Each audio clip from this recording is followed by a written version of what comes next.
of today around how we can rethink economic systems to achieve long-term sustainability. First, we'll hear from 4 distinguished speakers on why we need to rethink our economic systems and what might be holding us back. Then we'll move on to a discussion where we have contributions from thought leaders and researchers in the field, and where you'll also have the chance, both online and here in the room, to partake. But before we jump into that, just a couple of notes. So we are doing hybrid today. I'm personally very nervous about this. I feel like there's all kinds of things that could go wrong with technical glitches. So I hope you'll take that with a smile and bear with us as we do our best to both include people online and here in the room.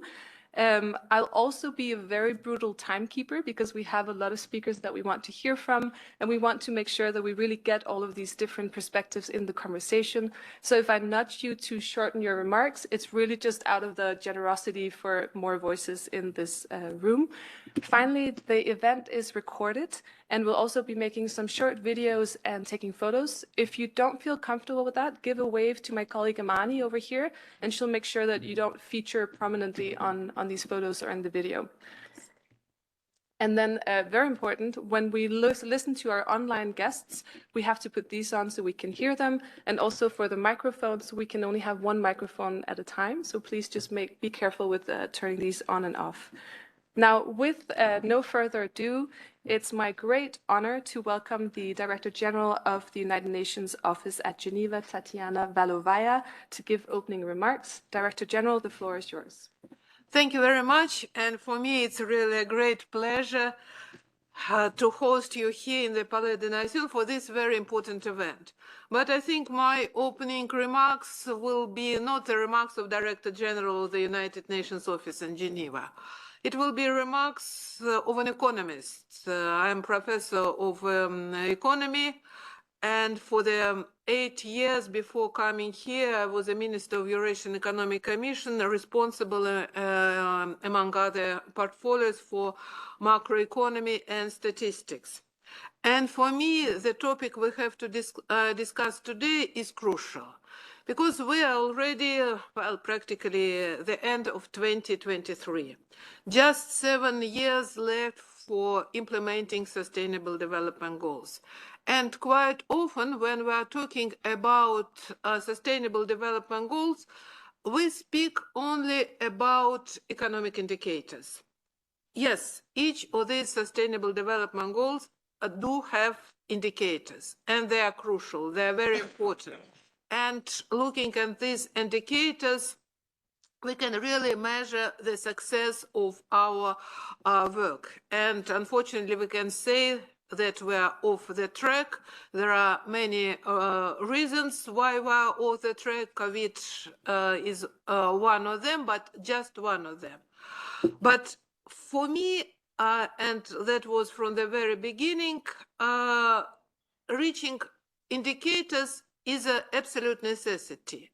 But what is also important is by 2030 to change our mindsets and to understand that if we want to go on implementing sustainable goals beyond 2030, we have to use the time left before 2030 not only to implement economic indicators, but to change our mindsets. Because our economic and social paradigm are no longer fit for purpose, and we have to rethink our economic systems. Secretary General Antonio Guterres very clearly said that, well, economic and financial systems we are having now are no longer fit for purpose. We have to rethink them. We have to invent them. Otherwise, we are going to preserve the system which are not leading us to sustainability, because the current economic systems, with the systems of economic indicators, with the system of economic regulators, are the system which really led us to the current state of the world. We overuse resources, we take resources intended for future generations, we are at war with nature, Secretary General just repeated yesterday in Nepal. And that's not the mistake. It's the result of the economic systems we're having now. So we have to rethink them. And we should be absolutely sure that we can do it, because the economic systems, the regulations are done by us, by people.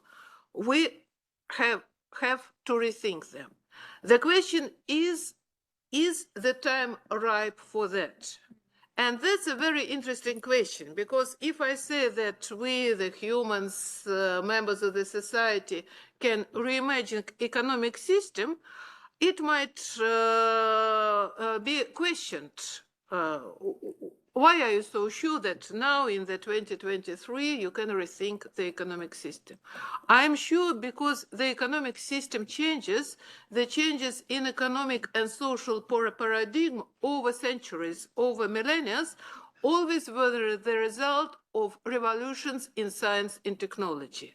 That means that when you have a great change, technological, scientific, like we're witnessing now, not only you can change your economic system, but you have to change it. Otherwise, it will be changed without your participation, with many, many possible negative consequences, because it's better to understand that the time is really making it possible and necessary to rethink the economic system. We're now living in the time of a complete scientific and technological revolutions. We have artificial intelligence development, digital world is already there, hybrid conferences are here obviously to stay, quantum computing, etc., etc., etc. And we all understand that all these technological innovations can bring fantastic positive results for the humanity, but it can also lead to very tragic consequences. And in the past, we already saw how technical scientific revolutions made some nations, some communities, some industries prosper and ruined other nations, ruined other communities and other industries. The history is full of examples. I will not spend time on repeating them. So we really have to understand that we can rethink our economic system, and we have to rethink. Why we're talking about GDP? Because when we're talking about economic systems, we also have to understand that for the last practically 8 years, we were working hard to implement Sustainable Development Goals. We were making lots of efforts, manual efforts. The governments, the countries are voluntarily reporting to high-level political forums. They have national strategies, etc. Nevertheless, we're on the track. Why? Because there are no automatic regulations, there are no economic instruments included into our economic system that make us to live, behave, to produce in a sustainable way. Because, just a simple example, as long as we measure our economic and social success by GDP, and GDP means we have to produce more and we have to consume more in order to have high level of GDP, we are not going in a sustainable way. You can't use the old indicators because they are leading you to a previous system. We have to rethink the system of economic indicators and to find a new system of economic indicators which would prioritize sustainable development, which will prioritize social development. And it still can be the profit, but if you are making profit, you have to do it in a very sustainable way. And only then it will be profit. Unless you are really making profit in a sustainable way, it should be taken away from you, I don't know, by taxes, by something. It's just lots of possibilities. And in order to rethink the economic system, of course, we need a wide, inclusive discussion. We have to talk to younger generation. I'm very happy that there are students' movement now, and this is exactly the discussion we need. It's not that all the people can't give their input.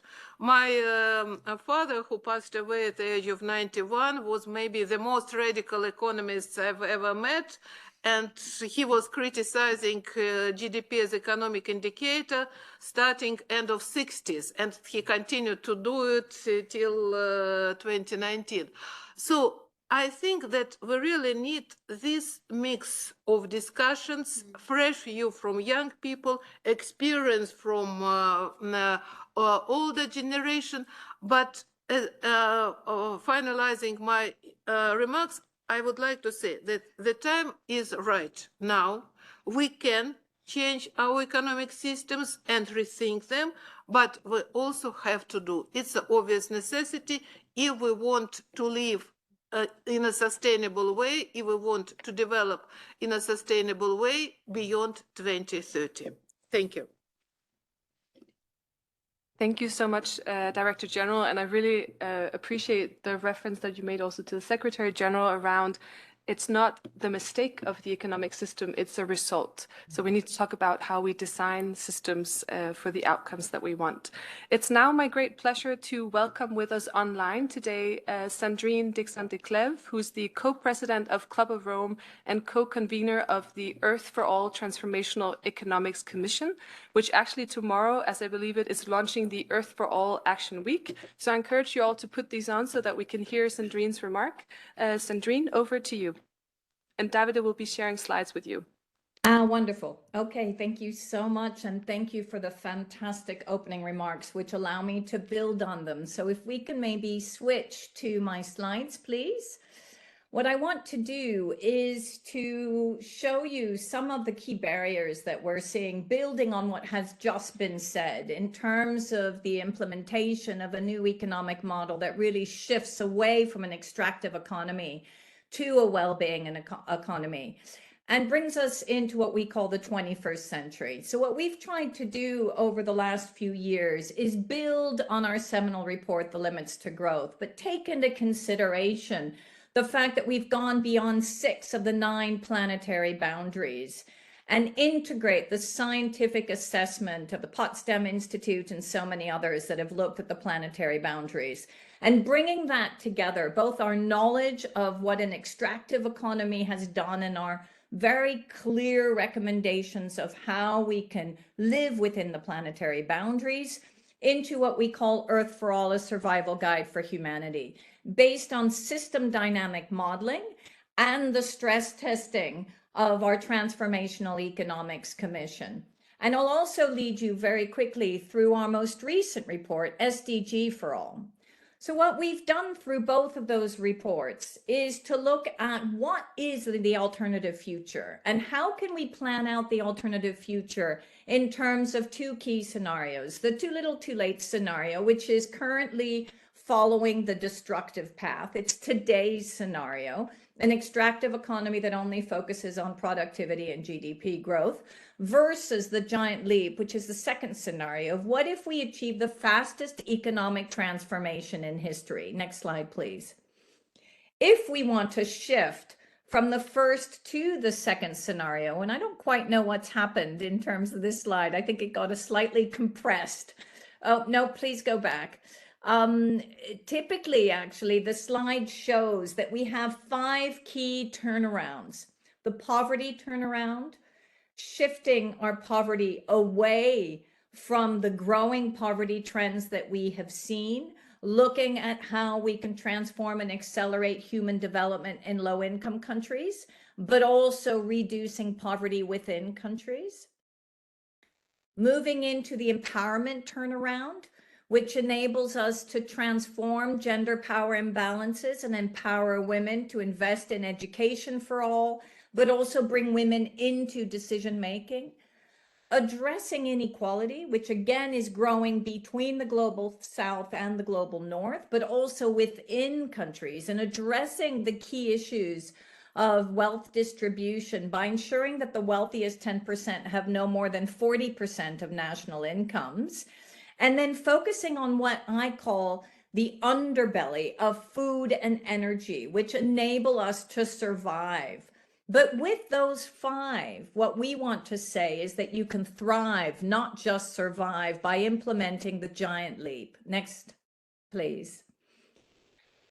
And what we've noticed through this system dynamic modeling and all of the interrelationships between the social transformation needed, the environmental transformation needed, and the economic governance and financial transformations needed, is that if you look at those interrelationships, we start to see 2 very clear trends. Next, please. Basically, the speed of action on planetary boundaries is a function of the speed of action on inequality and poverty. So we will not meet our SDGs. We will not meet our climate goals. We will actually not be able to move forward if we don't address inequality and poverty in the 21st century. This is also our ticket to understanding how we can put in place the right resilient mechanisms to future shocks and stresses. Next slide, please. So if you look at the difference between our giant leap scenario, which enables us to dramatically reduce global poverty, and in particular, starting now in the 2020s, which, by the way, was where the limits to growth, already published in 1972, showed that through its own scenarios, we would see dramatic tipping points. So already showing that it would be possible to have the polycrisis that we have today. Implementing the giant leap against the business as usual or the too little too late, you will see a dramatic shift away from poverty and the reduction of poverty so that millions of people will actually live above $6.85 per day. Next slide, please. But in addition, we see a dramatic shift and decrease in inequality under the giant leap, where we start to see proper wealth distribution, where we put in place actually just transition funds that take into consideration this inequality, where we place a value within our indicators on access to healthcare, access to hospitalization, that we take into consideration that we need taxation policies that actually cost the externalities of improper wealth distribution, but also the externalities of environmental impacts and climate change. Next slide, please. What happens then is that if we're able to put in place both a reduction of inequality, but also a reduction of poverty, we will see reduced social tension by 2030 if we take the giant leap. And this is quite dramatic. And it's dramatic because we have to remember that no country can implement the SDGs, can implement positive peace strategies, can move forward, moving towards more social equity, but also environmental criteria if social tension increases. This destabilizes our democracies. This creates more populism. And we are seeing the potential dramatic effects of what this could do already in many big countries, major economies like the United States and across Europe. So the giant leap enables us to reduce social tension by 2030 if we start to put in place our recommendations functioning around those 5 key turnarounds. Next slide, please. And this will enable us then to achieve well-being for all within that giant leap scenario, already starting in the 2050s.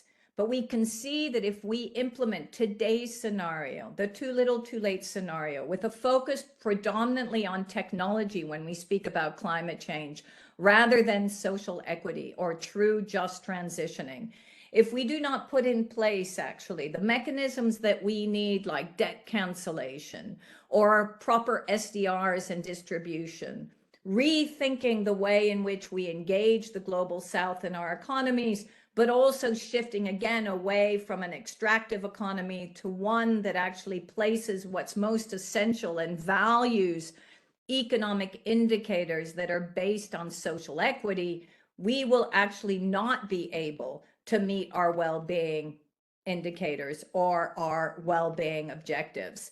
So the giant leap enables us to move towards well-being by putting in place the mechanisms and the recommendations that we've been suggesting across the Earth for All turnarounds. Next slide, please.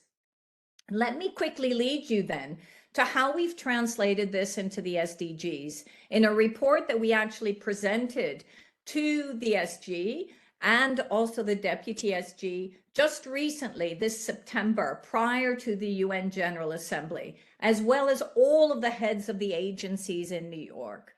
This SDG for All strategic scenarios takes into consideration our system dynamic modeling and looks at the way in which we can assume SDG progress. And unfortunately, there were a series of red flags, but I would say that the two greatest red alerts are, one, that the gender gap is 230 years behind schedule, and secondly, that climate goals will not be reached under either scenario. So either our business as usual, too little, too late scenario, or our giant leap scenario, unless we inject even further thinking and acting around both climate goals and also inequalities and poverty. Next slide, please.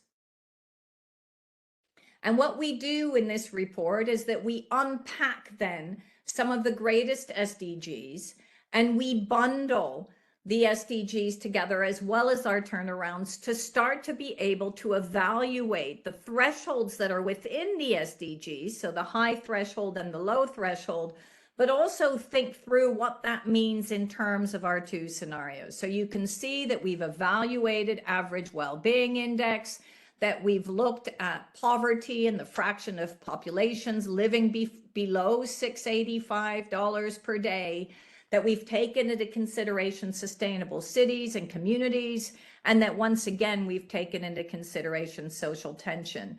Due to the fact that I don't have the time to go into this, I just wanted to show you some of the thinking that we've been doing, and to then summarize through this table, which takes into consideration the 5 turnarounds, their SDG clusters, and possible policy interventions. And as you see here, for each of those 5 turnarounds, we've clustered the relevant SDGs, and then we've put in place key policy levers that are fundamental to start to get us not only to implementing the SDGs, but to also move towards a well-being state or a well-being economic model. Next slide, please. So let me end with this. For us, this has been quite an incredible year. Through the Earth for All process and program of work that we've been able to implement, as well as the publication of our book, which has now been actually translated in 10 different languages, the interest that we're seeing from governments to use our modeling in order to implement new economic thinking, all the way from Ukraine and rebuilding the Ukraine towards well-being, to Vanuatu in terms of an island state that needs to ensure that it survives, let alone thrives, during this very important decisive decade. So let me end by saying that, as Dana Meadows, the key author of The Limits to Growth, reminded us, there is too much bad news to justify complacency, but there's too much good news to justify despair. This year of work around the Earth for All system dynamic modeling, the shift towards well-being, has been one that has shown a great uptake in interest across governments at the international, national, and local level. And I fundamentally believe that with partners like the SDG Lab, like we all, and so many others, we can make this a decisive decade. Thank you. Sandrine, for those remarks. Very inspiring and very concrete as well. So thank you greatly for that. It's now my great pleasure to welcome Anu Peltola, who is the Acting Director of Statistics at UNCTAD, overseeing the work on development statistics and SDG indicators, but also notably leading the work on UNCTAD's work on Beyond GDP. Anu, the floor is yours. Thank you. Thank you very much, dear Director General Tatiana Valovaya, colleagues. It's my pleasure to join you here to set the scene for today's important discussions that will focus on rethinking economic systems for long-term sustainability. The DG has highlighted the many challenges and the opportunities we face, and this is really the right time to discuss this topic. I'd like to bring the perspective of a UN-wide initiative on valuing what counts, which was launched by the UN Secretary General, Antonio Guterres, to pool UN system data, research, and expertise to inform member states' deliberations on why we need progress beyond a narrow focus on gross domestic product, GDP, and what we mean by such progress and how should we measure it. I had the honor to be one of the 3 co-leads representing the United Nations Conference on Trade and Development and working closely with the UN Department of Economic and Social Affairs and the UN Development Programme in the effort that brought together all UN entities in the UN system to really think, what does our research say? Where are we and what should we do next? So why do we talk about moving beyond GDP now? It's nothing new. Actually, it's nearly 15 years ago when the famous Stiglitz-Sen-Fitoussi report on measurement of economic performance and social progress was released. And it's over 30 years from when the Brundtland report on our common future was released. It already launched the thinking of well-being now, well-being in the future, and well-being for everyone. These groundbreaking efforts really underpin the work of the UN initiative. But where have we gone since then? How much have we achieved? This issue is re-emerging as we are living a time of compounding challenges of climate change, environmental degradation, pandemic, social insecurity, debt distress. We are seeing an increasing disconnect of human well-being from economic growth. If you look at the Human Development Index that UNDP releases, it has dropped for 2 years in a row after 30 years of consecutive progress throughout its measurement history. It really tells us something. It should be a wake-up call. GDP is placing heavy stress on environment. If we just focus on economic growth in the short term, we are going to exploit our environment and the resources of future generations as well. Climate scientists warn us that we may be missing a rapidly closing window to secure a livable future. The need to move beyond GDP is not new, but perhaps it resonates much more loudly than ever before. We've come to a crossroads in our interaction with the planet, with each other, and with future generations. The 2030 Agenda calls for action, but we are still far from achieving its goals. Sandrine referred to a giant leap. In the UN initiative, we talked about a moonshot to go beyond GDP. So it's kind of similar thinking. This work is already built in the 2030 Agenda. Its very last target, 17.19, asks us to develop measures of progress on sustainable development that complement GDP and support statistical capacity. So a few words about GDP, if you allow me to go into the metric itself. The word progress is often equated with economic growth or GDP. Historically, economic growth is not so old as a term. Actually, GDP emerged to fill a data gap after the Great Depression.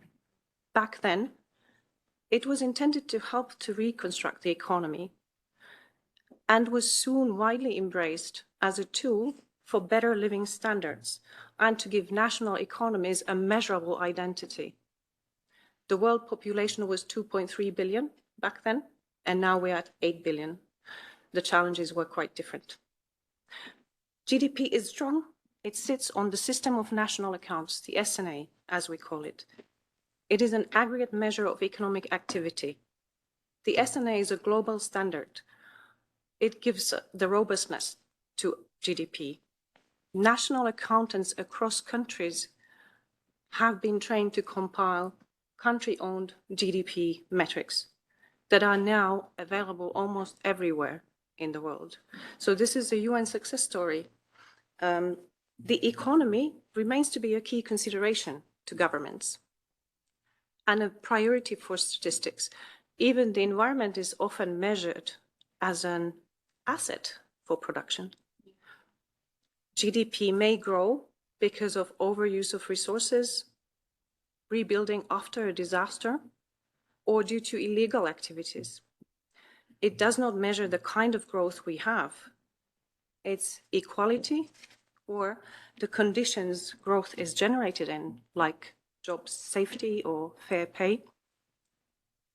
No matter how strong GDP is, one metric cannot cure all ills. It's a bit like with antibiotics.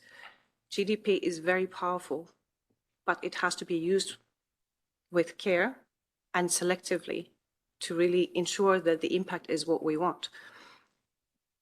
It's not a measure of well-being.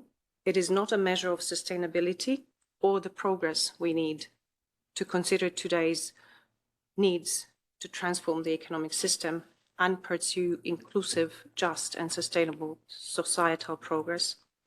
So what is proposed as a way forward? I'm hoping I would have an easy answer. In his policy brief, the Secretary General bases his work on the analysis of the UN system, which is also released in a longer report on valuing what counts. It proposes 6 elements premised on human rights.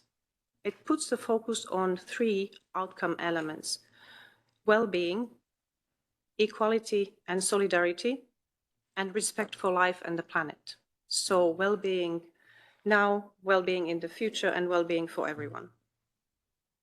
The framework also underlines building of resilience to address vulnerabilities.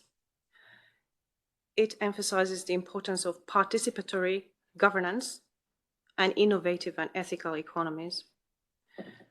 At the launch of the policy brief, the Secretary General noted that GDP will continue to be an important metric. It is currently being reviewed as part of the 2025 update of the system of national accounts. But he also underlined that human progress depends on many factors, from levels of poverty and hunger to inequality and social cohesion, and vulnerability to climate breakdown and other shocks. These also must be considered.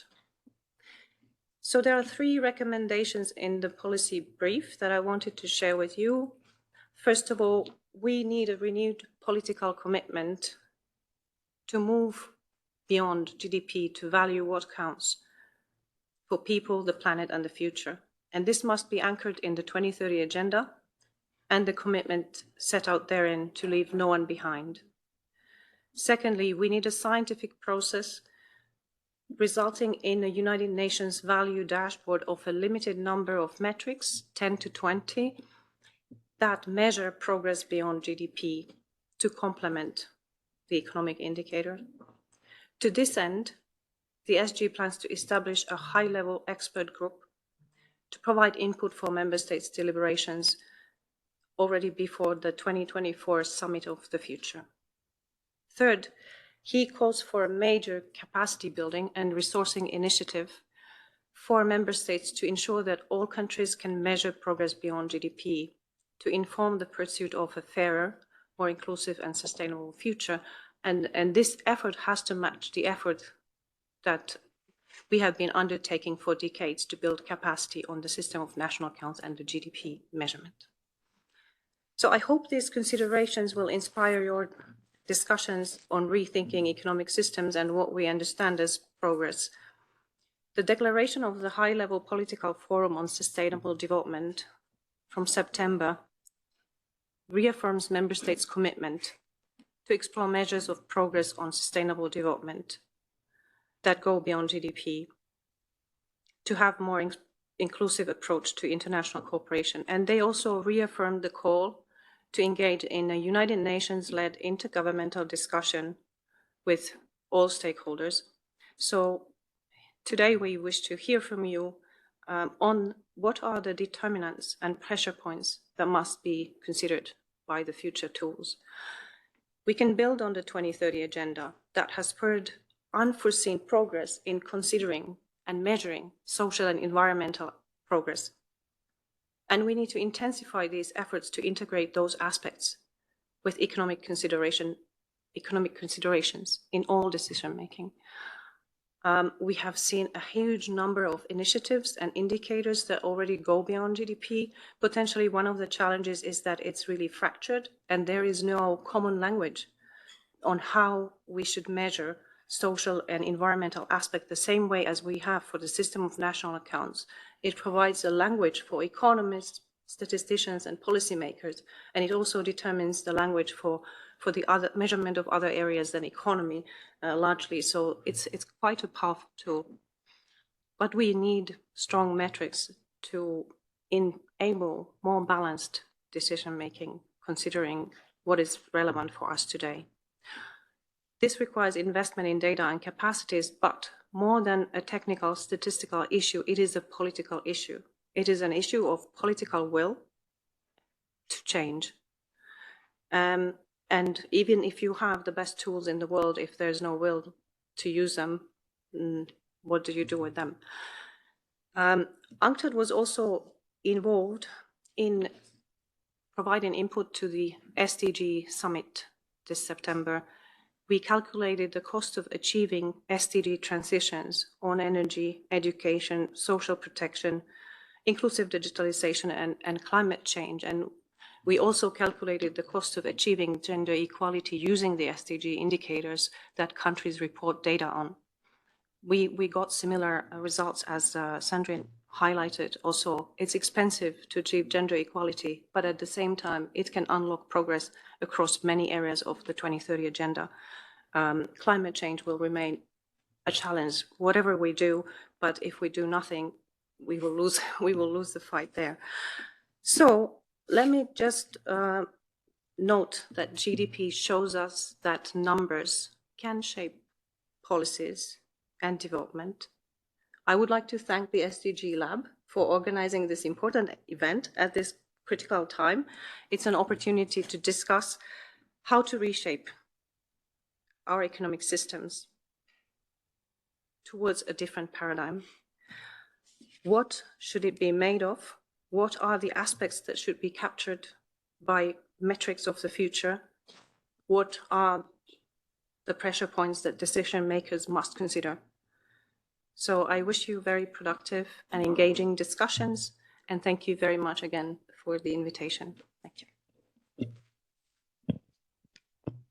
Thank you so much, Anu, for those remarks, which I think really helps us put together the first two remarks that we heard. And to close our opening segment here, it's my great honor to now welcome Olivier de Schutter, who is the UN Special Rapporteur on Extreme Poverty and Human Rights, to give a short reflection in this concluding our opening segment. He will be joining us virtually, so you need to grab again your earpiece so we can hear Olivier. Olivier, the floor is yours.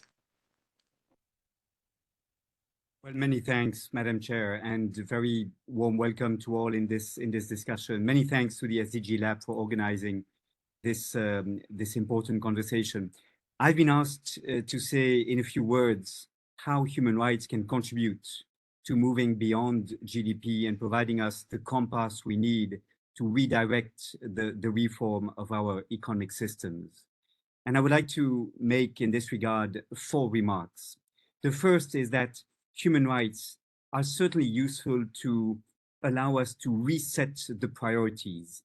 We should pursue neither GDP growth for its own sake, nor the satisfaction of demand as expressed by the purchasing power of the richest segments of the population on the markets, although these are in fact the objectives that we are currently pursuing and the way we are using our productive system. What we need to do is pursue well-being as expressed by human rights, the right to water and sanitation, the right to housing, including mobility and access to energy, the right to food, the right to health and education.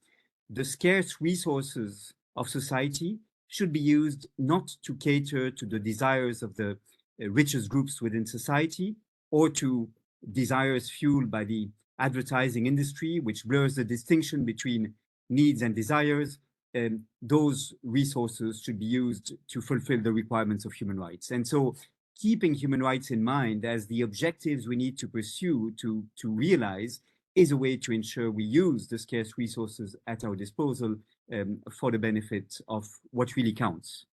My second remark is that human rights are useful because they improve accountability. Steering the economic system towards the fulfillment of human rights is not a matter of goodwill, of charity, or even of political choice. It is a matter of rights, and governments should be held accountable for results. This is why we have a number of human rights mechanisms that can hold governments accountable, that can regularly assess the performance of governments so as to make the pursuit of well-being based on human rights a legal obligation monitored by independent bodies. And that is, I think, the second benefit of focusing on the realization of human rights. It provides us with this human rights supervisory machinery to ensure governments remain on track.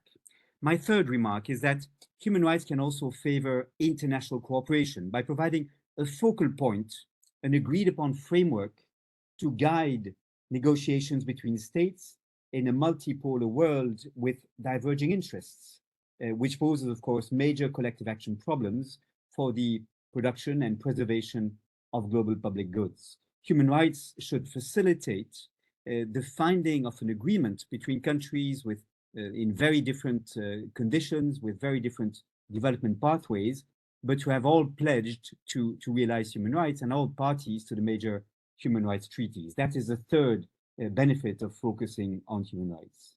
Fourth and finally, human rights contain, in addition to accountability and other guiding principles, a requirement of non-discrimination.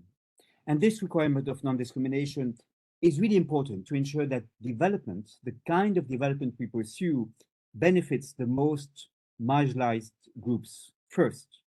All public policies should be assessed against their impacts on poverty reduction and on the reduction of inequalities, which is also a way to stem unsustainable consumption patterns, often driven by status anxiety.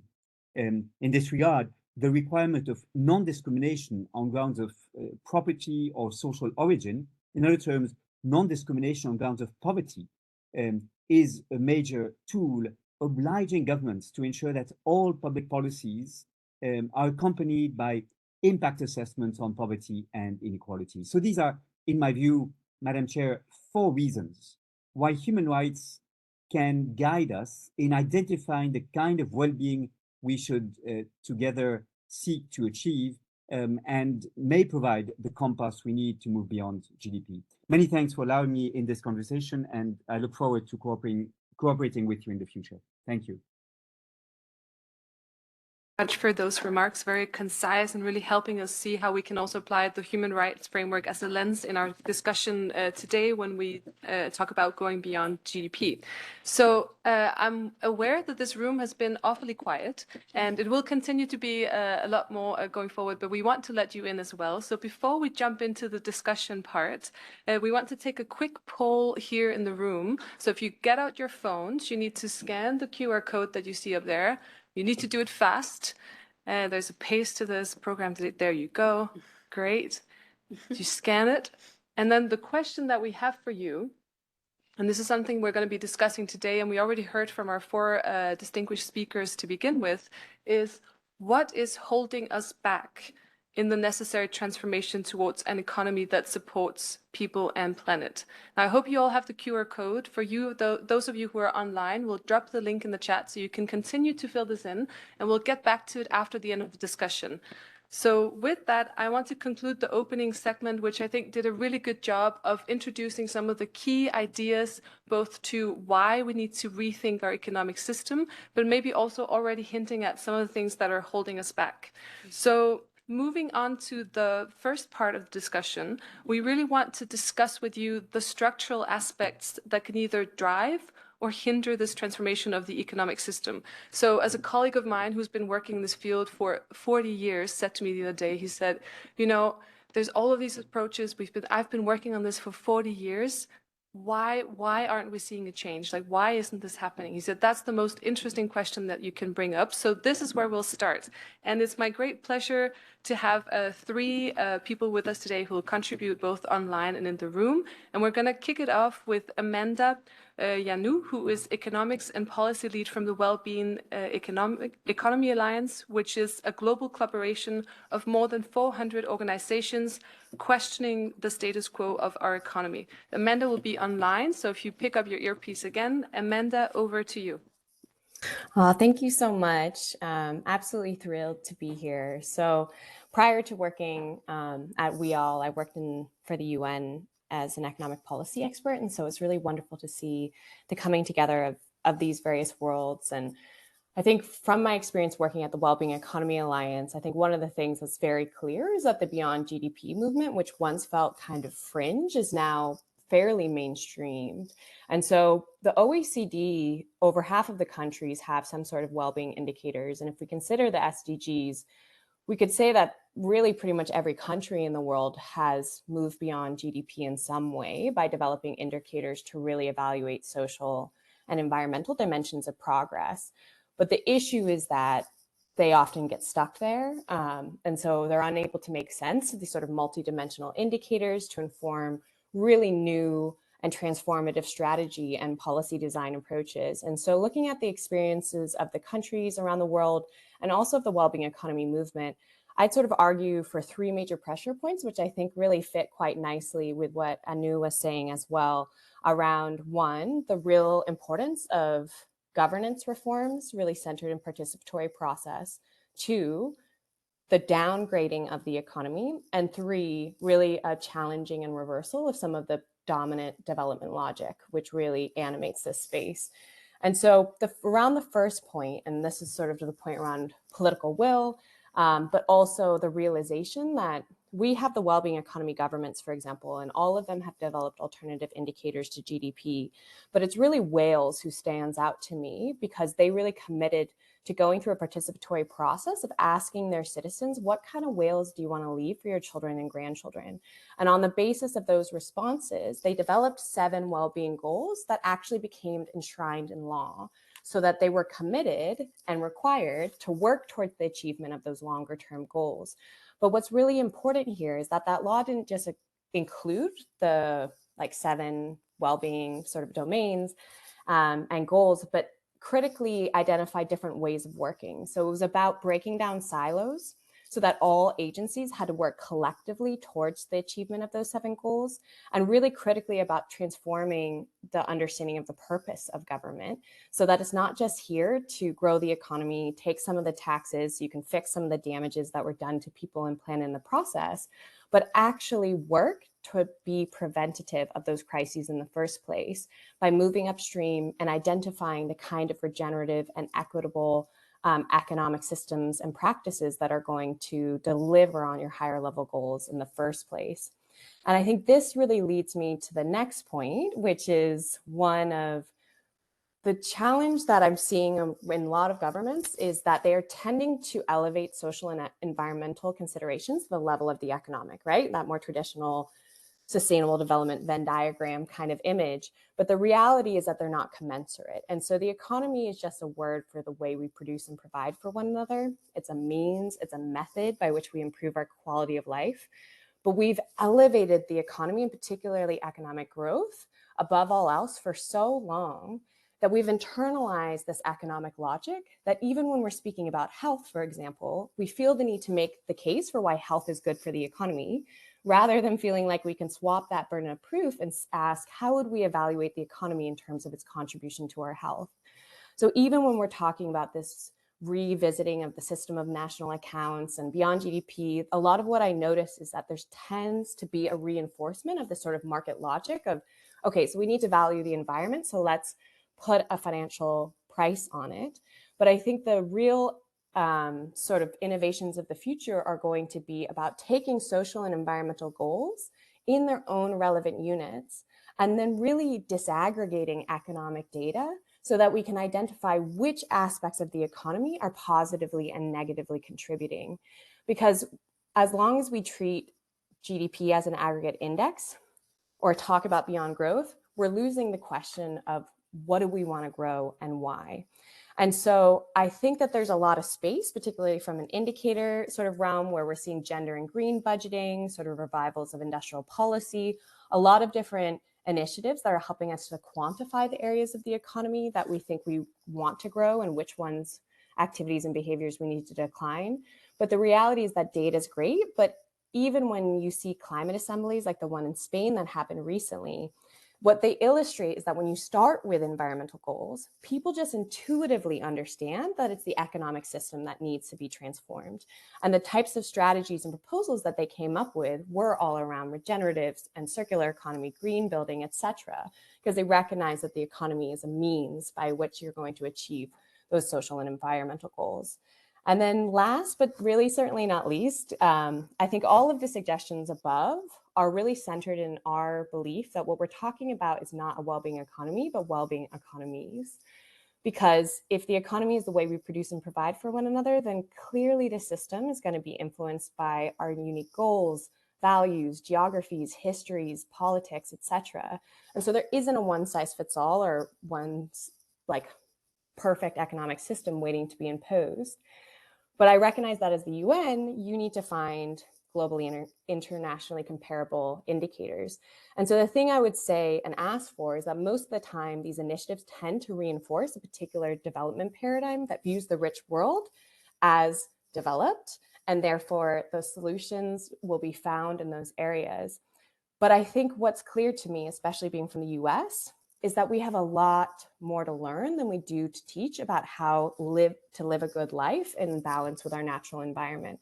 And so indicators like the Happy Planet Index, for example, which looks at how much happiness is generated per unit of natural resources, help us to see that like Costa Rica and Vanuatu and many other countries are actually far more advanced than we are.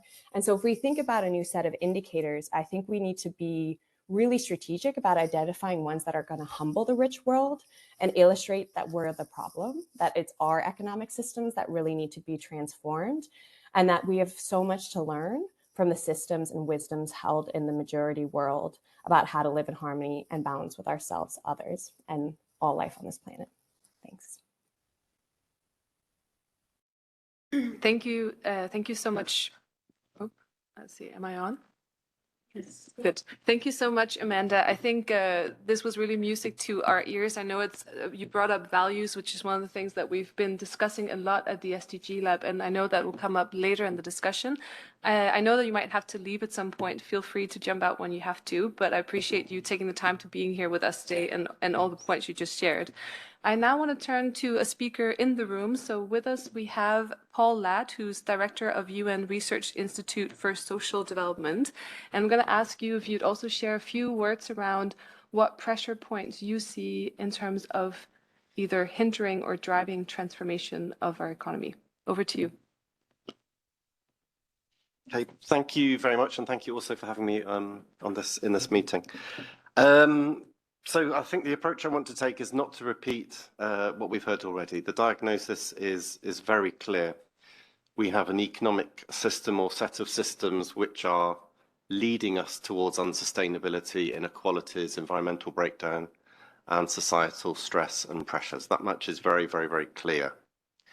So what are the pressure points for change? You know, I'm the director of a UN Research Institute that was set up in 1963 by two subsequent Nobel Prize winners, Jan Dunderberg and Gunnar Myrdal. And our early work was on social indicators.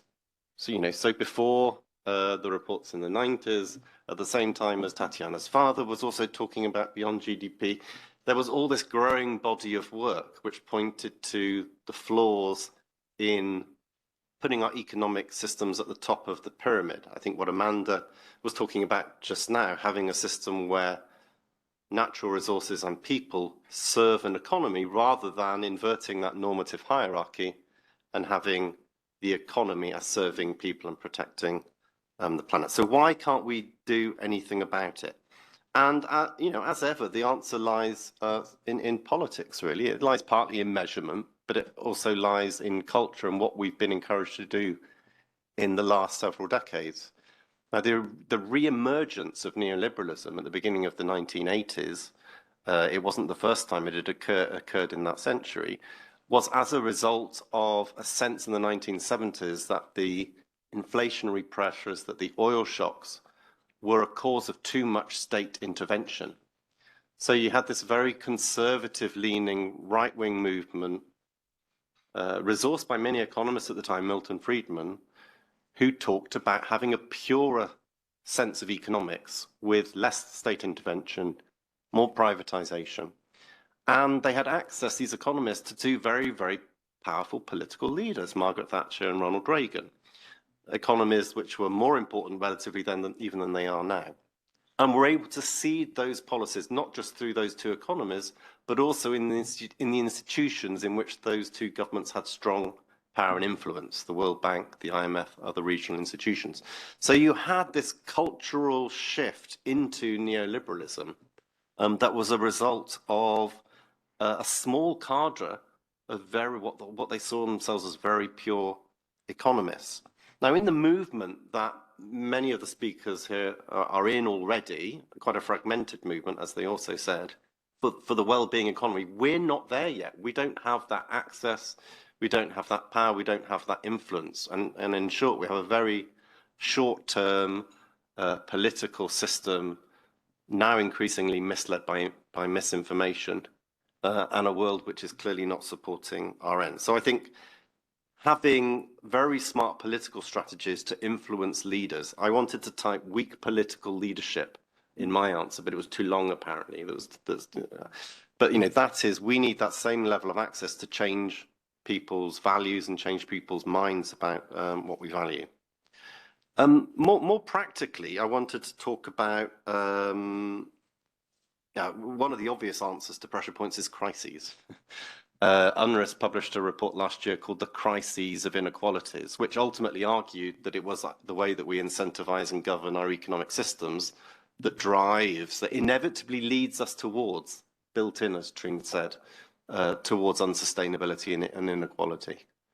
But coming from that report, we were also able to identify growing bodies around very concrete initiatives, one of them being around the social and solidarity economy, where you've got young entrepreneurs, a growing third sector in many countries around the world, which are elevating social and environmental objectives and pushing down their profit motive to a considerable degree. I mean, UNRWA started that work in the UN system 10 years ago. It culminated in a General Assembly resolution earlier this year, but it's not a fallacy. It's a growing body of economic activity which is slowly shifting the priorities in economic models. When it comes to the larger corporate sector, the one that's sort of baked in, which is profit-driven, with investment by shareholders, they pay dividends. We've seen profits massively rise while wages have stagnated in the last 40 years. Then we need to take a different approach. And quite frankly, governments need to have the political courage to legislate against economic activity and investment flows which are anti-SDGs and anti-sustainable.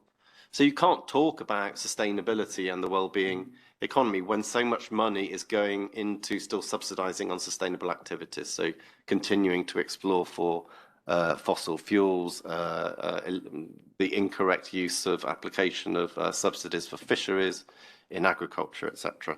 So that's the second route. And then lastly, I would just say, and it relates to another piece of work that we've been doing in UNRIST, at the moment there's an utter fallacy of ESG. I mean, it really is a mist of mistruth. There are different ESG frameworks. Investors use them to decide how to allocate resources into real economy businesses. None of the existing frameworks tell you whether a business is sustainable or not. And I'll boil it down into a very quick example. You typically read a company report and it'll say something like, this year we're using 10% water compared to last year. And everyone claps and investors say, hi, here is a business that is on the pathway to sustainability. Now, what that doesn't tell you at all is how much water is there to be used and what the opportunity use of its cost by consumers, by agriculture, by other industries, by other competitors in the same industry is. So it's actually a contextually free indicator. It doesn't tell you anything.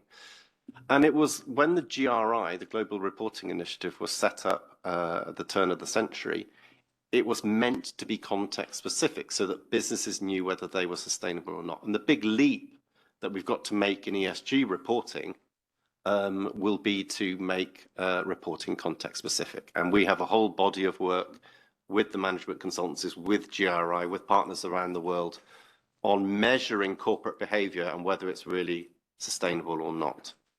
So it all comes together as different parts of a jigsaw. So we have clearly the important piece on measurement and moving beyond GDP, but it's much more a behavioral and cultural change. As Olivier said, Olivier is on our board, driven by consumerism, driven by status anxiety, our desire, encouraged by the resources that go into advertising, to buy more stuff than we need, to use more resources than we need, to compete rather than collaborate, is all anti-SDGs. And that's what we fundamentally need to turn around if we're going to have pressure points on moving towards an economic system that's more sustainable. Thank you very much. I really like you bringing in that element around context, behaviors, and culture, because I think these are things that not only today will touch upon so in line with the values, but I know that later this year, and Özge will mention it later on, we want to really turn this conversation around what's missing onto this element of values, culture, and behavior. So with that, I want to then turn to our last contributor in this part of the discussion, Lawrence Jones-Williams, who is the director of Rethinking Economics International, which is a global network of students and organizers advocating for a new way of teaching and practicing economics. And he's joining us online, so please get back on your earpiece. And Lawrence, over to you. Thank you, and thank you for inviting me to this discussion where I really feel quite blessed to actually agree with so many of the contributors today. It's nice to actually hear quite a lot of the alignments, and I go back to what Sandrine pointed out about Donella Meadows. I don't feel necessarily despairing, but I do really believe that very much in that same dichotomy that we have two paths here, and I think I'm much gloomier about the second path that we might take. It's quite clear from these contributions that we need an energy and resource transition over the next few decades, and that could be a great opportunity to build a more equitable society, as we've already heard. But the other path is one that I feel that we are already on, which is a more unstable, unequal, and unfolding of several crises that I would argue, and many of the students part of our network would argue, is connected to the climate crisis. And what I wanted to do is talk a little bit about inflation and to point out, why I think that hopefully this crisis connected with emerging political leadership and social movements would hopefully enable things like a big leap forward.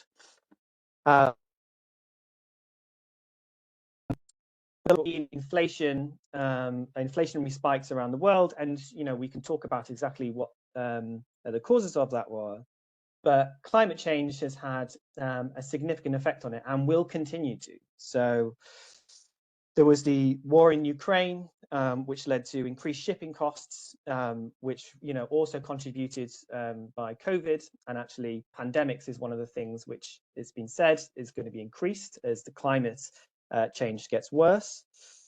But in addition to that, the resources around the world, we are not investing enough in producing enough to keep up with the demand of society.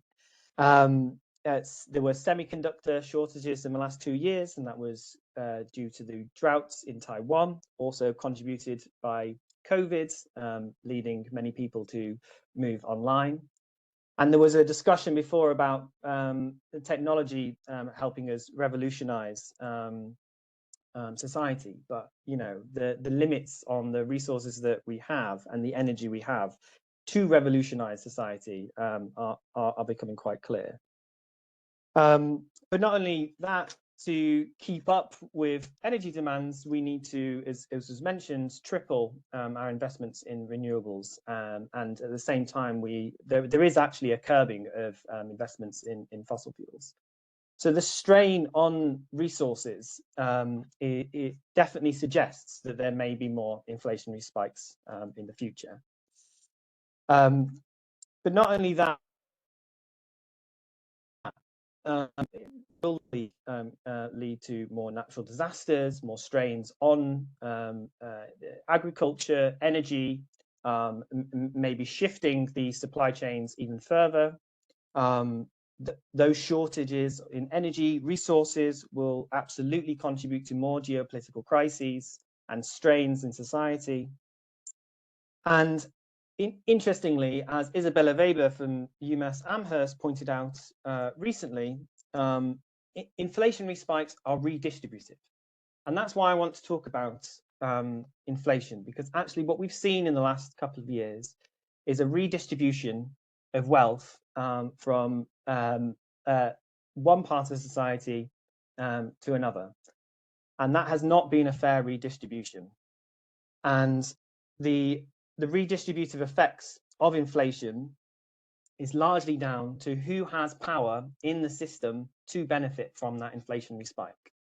And I don't see anything at the moment to suggest that if we had another inflationary spike, it wouldn't also be major multinational corporations that would profit from that.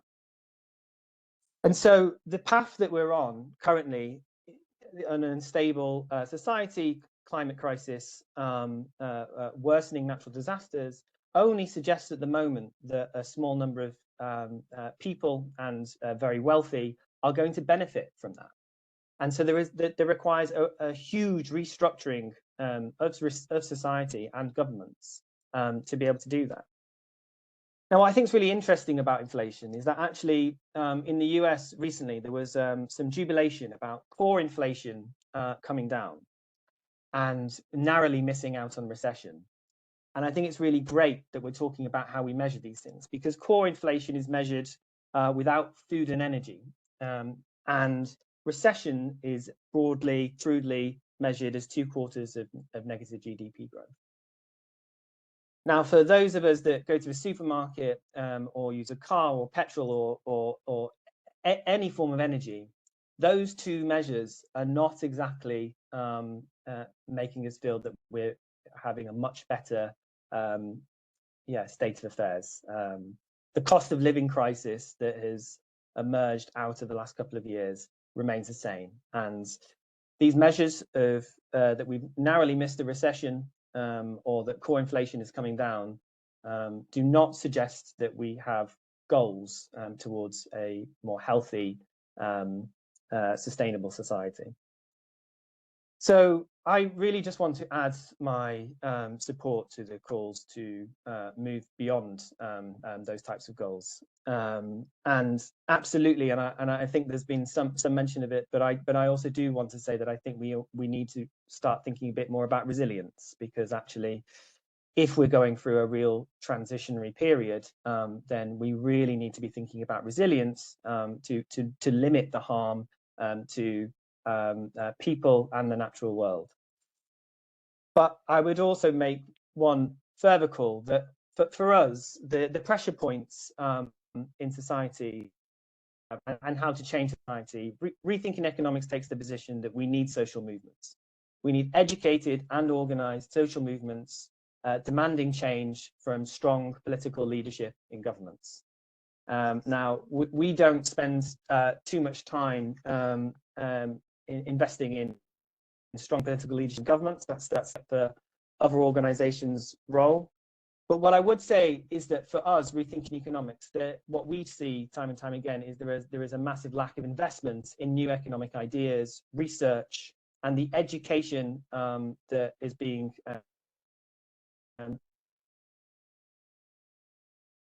to many students is the neoliberal economics that was spoken about, rethinking how we use educators and those in government. And I think I'll probably just leave it there. Thank you. And this was one of the, I think, small glitches we had in the connection. We did, I think, hear most of what you said. And if I just were to, because we had a little bit of a tricky point with the connection, but just to say, I think the last point that you were trying to underscore is really around investments also in educations that are fostering new ideas and new practices around economics. So thank you so much for that comment, and I know you'll stay with us, so feel free to jump in again later on. Now, we do want to also get the chance to hear from you in the room and online. And so before we see, what came up here, and you can fill in again, use the QR code if you feel like you didn't get your word in there. I'm going to invite one or two either remarks or questions from the floor, so you can raise your hand to see if anyone feels like jumping in. While you think about your question, I'll say here that what we see on the screen, I think, is quite strongly greed, corruption, human vice. Those pretty harsh words that we have on the screen today, and I think more will be coming in, so keep them coming. But I want to see if we have anyone in the room who would like a question or a remark. No? If not, then we're going to move ahead to the next part of the discussion, because we have more people that we want to hear from, and you can add in your questions later. But don't be shy. I know it's been a quiet room with this hybrid mix, but we love hearing from you, so get ready to share later. Meanwhile, we'll keep this one going, so feel free to add in, and we'll share the results with you afterwards.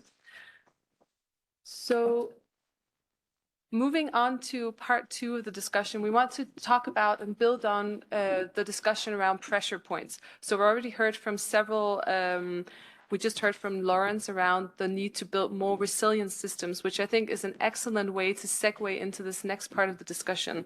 So here we want to talk about really how do we build and design resilient economic systems around values. And first off, I'd like to give the word to Zoe Elsner, who's a strategy and policy advisor from the Zoe Institute, which is a nonprofit and independent think and do tank dedicated to research for a future fit economy. And Zoe's joining us online, so please grab your earpiece. And Zoe, over to you.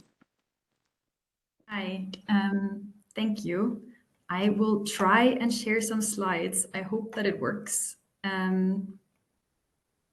Give me a second.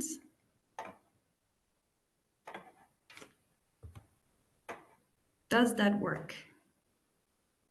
Oops. Yes.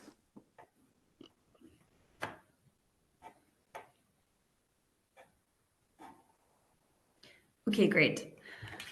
So, hi everyone, my name is Zoe Elsner and I am the strategy and policy advisor at the Zoe Institute for Future Fit Economies. It's not my institute, this is really a coincidence that it is named the same as me, but easier to remember that way. So thank you everyone so far, and I'm also very excited to hear from Askia later on the need to redesign economic systems around the values that align with current and future generations, because Zoe very much shares this vision. And today I'm gonna briefly give an input on future fit perspective on how to move beyond GDP towards a resilient economic system. We believe that redefining progress is a crucial first step to achieve systemic change. For policymakers to make the right decisions and achieve systemic change, we have to transform the way we define and measure economic value so that it respects environmental boundaries of our planet and promotes human well-being and prosperity within those boundaries. We have heard it several times before today, but currently GDP is the dominant indicator in economic policymaking and governance. But to steer us towards a resilient economic system, we need fit-for-purpose indicators that align with and reflect our vision of well-being, inclusion, and sustainability. The question remains, however, why the mainstreaming of such metrics is so challenging to date. Zoe has recently published a report on mainstreaming well-being and sustainability in policymaking, and in our report we distinguish between 4 different levels of the debate. And currently, most discussions in Beyond GDP focus on the policy and narrative level. In our report, we argue that there are, however, 2 other levels that, despite their significance, remain insufficiently addressed, namely the governance and the technical level. The governance level refers to the way that metrics are incorporated in government mechanisms. An illustrative example is the Recovery and Resilience Facility, the funds of which have been allocated using GDP and GDP employment and employment, while important, are only two dimensions of an economic recovery. Other aspects might include, for instance, measures of poverty or distribution. Hence, metrics are used for budgetary allocation in the EU. Another example would be the Stability and Growth Pact with the public debt and annual deficit targets, which are both articulated in relation to GDP. Moreover, the targets of the Stability and Growth Pact are complemented by enforcement mechanisms, thus increasing the political relevance of target metrics. Therefore, the governance level is crucial to making metrics matter for political decision-making. Let us now turn to the technical level. Currently, as Anu Peltola already said, the beyond GDP discourse is extremely scattered and lacks a common approach. Conversely, the strength of GDP also stems from the fact that it is based on the system of national accounts, which is a highly coherent and standardized accounting framework. This is why one of our fellows at Zoe, Rutger Högstra, argues that beyond GDP discourse needs a common language, which he outlines in his book, Replacing GDP by 2030. We believe that such a common language is a key precondition to increasing the relevance of beyond GDP metrics in political decision-making. So bringing these two perspectives together, we argue that there is a strong reinforcing dynamic between the governance level and the technical level. On the one hand, an incorporation of metrics into governance requires a high degree of data quality, coherent methodologies, and sufficient timeliness of the data. This is why a common language for beyond GDP is of utmost importance. On the other hand, uptake of metrics in governance can itself accelerate improvements on the technical level, thus making future considerations of metrics for policymaking more likely. A positive example is the subject of greenhouse gas emissions, which with a sufficiently well-developed technical base has been incorporated into European policy and governance in the context of the European Green Deal.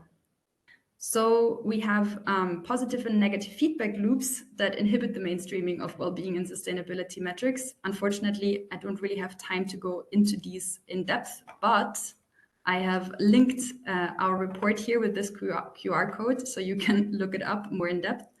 And finally, what can we learn from this? We believe that we can make metrics matter for policymaking by applying them on the governance level, specifically employing metrics to allocate budgetary resources or using them to define binding political targets with enforcement mechanisms is an important level to accelerate systemic change. Using beyond GDP metrics in this way can help to refocus our economic system to work for people and planet. Thank you. And I like how you just clarified the thing there with the name, but maybe you should just own it. Maybe you should just say this is your institute. I think that'd be pretty cool. So before I hand it over to Uske, I just want to let you know that we've seen the questions and online, and Olivier, we've seen you've raised your hand. I'll get to that in a minute.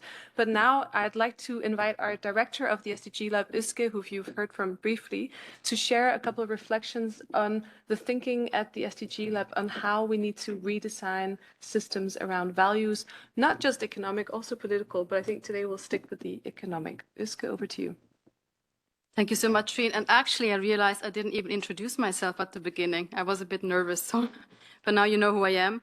And what I'm going to talk about in the 2-3 minutes, so I think there will be more space for others to speak, because it's really about understanding what you want to sort of, discuss and not necessarily what we sort of want to tell you, if that makes sense. It should be an exchange, is a collective thinking that we have at the lab. For those who have joined our first What's Next, so it's really a brand new series. We had our first one in May, if I believe. It was about placing future generations and young people at the heart of sustainable development and long-term sustainability efforts. You know that one of the key takeaways from that discussion was the need to prioritize and institutionalize intergenerational equity. And it was said before by Director General, by others, by Anu and by other colleagues here. Not only in policy design, if I may say, in implementation of policy and impact assessment, that was also discussed, but also, very importantly, in budgetary and investment decisions. And we don't really see that happening in terms of how can we change things. Because the truth is, and I had this colleague of mine used to tell me, you need to follow the money. And we live in a very money and very monetary dominated world. And I think we need to find ways to incentivize that type of financing to flow into a different direction, if that makes sense. All of this, and I will park here because I could go on, on intergenerational equity for hours, but I won't deep dive into that at this very moment. But what I would like to say, nevertheless, is that this embedding of intergenerational equity requires very much the building and wherever also needed, and I think that's maybe more realistic, the adjustment of systems around those values. And actually not in a way of retrofitting, if I may say. As the director of the SDG Lab, I'm often, contacted, or we are contacted, if I may say, and, to give us a proof, a stamp on SDGs once a product is done. And what I'm telling, these stakeholders and partners or other people, why did you not reach out to us when you were designing, thinking about it? The purpose is not to again, retrofit, but the purpose is to create according to those frameworks, if that makes sense. So that's really a key point I'm trying to sort of, pass on to you today. And if we don't do that, I think the consequences of our inaction also have been outlined. I do not need to talk about this. I believe that's, in fact, also coming back to Anu's point, why, going beyond GDP, discussing how we can really mainstream those concepts that are, yes, moving to the center, I agree. Maybe Paul said it before, we came a long way, but it's still not the paradigm. The paradigm is neoliberalism. And the fact is, it's not really taking into account what really matters, but I think what was said, what is being valued for people and planet. It's more just about understanding how profit can be maximized in the system that we live in right now. So if you think about it, maybe in an experiment, it's almost, you could say, the values, could we look at those values as an anchor, perhaps, sort of a compass, right? And then you look at the systems and the economic system as one of the most, at this point in time, fundamental systems, as a mechanism, as a pathway to change. And actually the way it needs to change is it has to respond to the values that will truly matter. So what are some of these values? So we at the lab, we have done some research, and this is really just the beginning of what I hope to see as a longer, interesting journey. We have done some consultation with selected groups around the world, youth groups, around the world. So we're really trying to be also geographically inclusive to the extent we can. We sit in Geneva. We are very aware of that. We sit in, in a very privileged position. But the purpose we have, or at least the objective we have, is to be open. And guess what type of values came out? It's not necessarily profit. 4 of them I can tell you here. It's healthy relationships with nature. It's equity and equality. It's solidarity and humanity, and inclusivity and diversity. And some of them we have seen reflected in also what Sandrine has proposed and presented at the beginning in the Earth for All. It's interesting, no, because we have done these sort of consultations really disconnected from each other, but people tend to, in fact, respond in a very similar way. So that there is convergence here. There is a common ground here. And on the how, I mean, to be very honest, I don't know exactly how, if I may say. I think, Socrates used to say it's also an art to sort of recognize that you don't know what you know, or you know what you don't know, sorry, if that makes sense. I think there are models. I mean, one of the models that has been or not, I'm not quite sure, been referenced is the donut economics model of the famed economist Kate Raworth, right? Interesting also that she's a feminist economist. I just wanted to make the point here, sitting in the UK, who says the safe operating space for humanity is the donut. And why is it the donut? It's where the ecological ceiling basically holds onto the social foundation. And that's in fact where we have to be. But in fact, what we are doing, we're overshooting. And we heard over and over again this aspect of exploitation in terms of extractiveness as a paradigm. How can we really move from that exploitation, from that extraction, towards an economic paradigm that is really much more based on regeneration?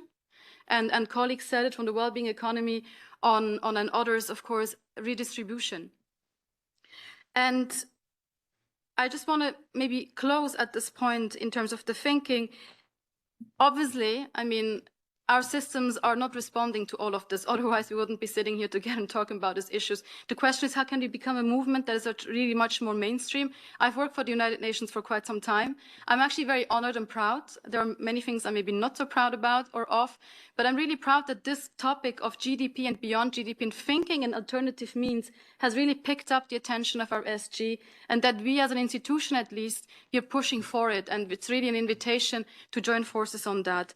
And I would like to really also sort of play that back, last but not least, to you and invite you all in this room and also beyond as you walk out of the space to reflect really what needs to be done to change that, to change the system in a way that it actually works for us and not for a few.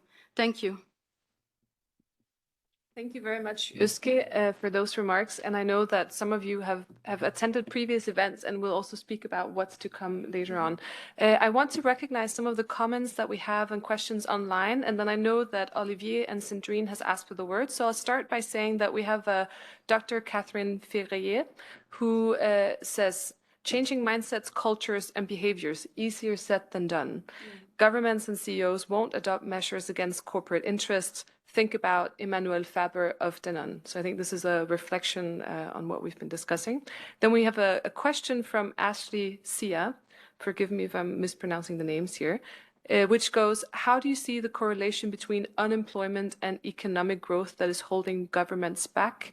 Will technology help decouple? And Olivier, I'm wondering when you come in for your remark, maybe this is a question you'd like to respond to. So again, the question is, how do you see the correlation between unemployment and economic growth? If you would care to answer to that, and other panelists are welcome to come in as well. And then we have another question from an anonymous, which says, building on Zoe's point on common language and the remark by the DG, could either Paul Ladd or Anu Peltola share a concrete example of how to do this from a UN lens? So this question around building a common language, is that something you could share a concrete example? You can think about that. I'll start by giving the word to Olivier, then Sandrine, and then I'll invite all of the panelists to come in as they would like. And I know you have to go, Anu, but you'll just sneak out when you can. Do you want to make a quick remark before you... Yeah, sorry, Olivier, Anu is going to have to run, so she's going to make a quick remark before she heads off. Thank you very much for the very interesting discussion so far. And I really wanted to hear from you guys here and online. So it's good to get some of the feedback and the comments from there. I will have to go, unfortunately, but I will listen to the recordings very carefully. And if there are any questions, feel free to approach me, approach the SDG Lab. We work very closely together. So I'll get back to you. And I would be happy to receive any comments, remarks, interesting materials related to beyond GDP metrics. So how to reach a common language. So statisticians have worked for decades to develop common ways, harmonized approaches to measure the economy, the society. Here we had the League of Nations in Geneva in 1928, already working on statistical standards. So we have a great practice there. And this is also what is showcased by the GDP and the system of national accounts. If we can measure the economy, we can measure the social and the environmental aspects as well. We just need to come together and agree. First, we need to hear from policymakers, from decision makers, from stakeholders, everyone. What are the issues at stake that are the critical issues? And we can try to develop key metrics to measure those issues. Sometimes it's very tricky. Some of the issues are not so easy to measure. When it comes to well-being, it's a really complex concept, but we just agree what it means and how, and we will see what is a feasible way for most countries to be able to measure. And the capacity building needs to be there so that actually the metrics can exist. There's a lot of practice we can draw on. It's just a matter of agreeing what would be the common language. If we need another framework for measuring the social side of issues, we have the framework for measuring the system of environmental economic accounts, again, linked to the economic accounting. But I'm sure there are ways if the UN, if the member states, if the stakeholders decide to come together. Thank you. Long process might be. Thank you very much for that, Anu, and thank you for joining us today. And we'll make sure to share, of course, all of the recordings afterwards. And I should also say, I know we've had some very dense presentations. We'll, of course, check with the speakers that we can share those with you afterwards, because I know at least I would love to dive into some of those more deeply. Now, I would like to hand the word over to Olivier for a brief remark, and also if you wanted to reflect on the question. Thank you. I will be very quick indeed. And first of all, one reaction to the question about employment. We've been trained to think that growth was necessary to create employment and compensate for the mass unemployment resulting from the crisis that started in the early 1970s with the oil shock. But this is less and less a correlation that holds true. In fact, in the name of growth, we've been introducing labor-saving technologies that destroy jobs rather than creating them. And we've been encouraging a type of economic globalization that actually has been weakening unions and making it more difficult for workers to resist the outsourcing of production to low-wage jurisdictions, there again leading to job losses. So since the 1970s, we in fact have had in many countries jobless growth, and we've had growth that has not been contributing to the reduction of poverty, both because of a lack of redistribution and the quest by governments of a business-friendly investment climate, which is a code word for reducing regulatory burdens and taxes on the incomes of corporations, and because of a growing proportion of GDP growth going to shareholders rather than to labor, to workers. And so I think there's a growing realization that the promises of growth have not been fulfilled, and that growth in many countries has become, in fact, counterproductive. This is why we are looking for another compass to guide our development efforts. Now, I requested to take the floor because I would like to add one last thing, which is that in my consultations that I'm now leading for a report I'm preparing on how to eradicate poverty without growth, a report I will be presenting in 2024 to the Human Rights Council, followed by another report to the General Assembly. The one single most important obstacle to moving beyond GDP as a polar star that governments are trying to pursue is the issue of debt. As long as we have such a large number of countries that are servicing a very high public debt, these countries feel a duty to grow, not only because that's the only way for them to pay back their debt, but also because they're under structural adjustments imposed by international financial institutions that demands from those countries that they grow the economy in order to be able to return to the financial markets and to be able to finance their debt in the future in ways that reassure the creditors. So there's now a large debate, of course, on the reform of the international financial architecture and how debts can be forgiven or restructured. And I think that is absolutely key. It is the single most important obstacle to achieving the shift that all of us around this conversation are trying to push forward. Many thanks. Very much for that excellent comment. I think this point around jobless growth and the point around efficiency in the sake of profit, not in the sake of well-being, I think is a very important one to make here. I want to hand it over to Sandrine, who also wanted to come over with a quick remark, and then Uske has asked for the floor, and I invite panelists to mark if they want to come in, and also the floor, if you want to ask a question or comment, you're welcome. Thank you so much. And I want to build on Olivier's point in this question also around unemployment and point to the fact that we've got a twin transition that we've been trying to push at the European level. And that is thinking through how we can put in place both digitalization that services people, planet, and prosperity, and also think through our environmental and European Green Deal goals.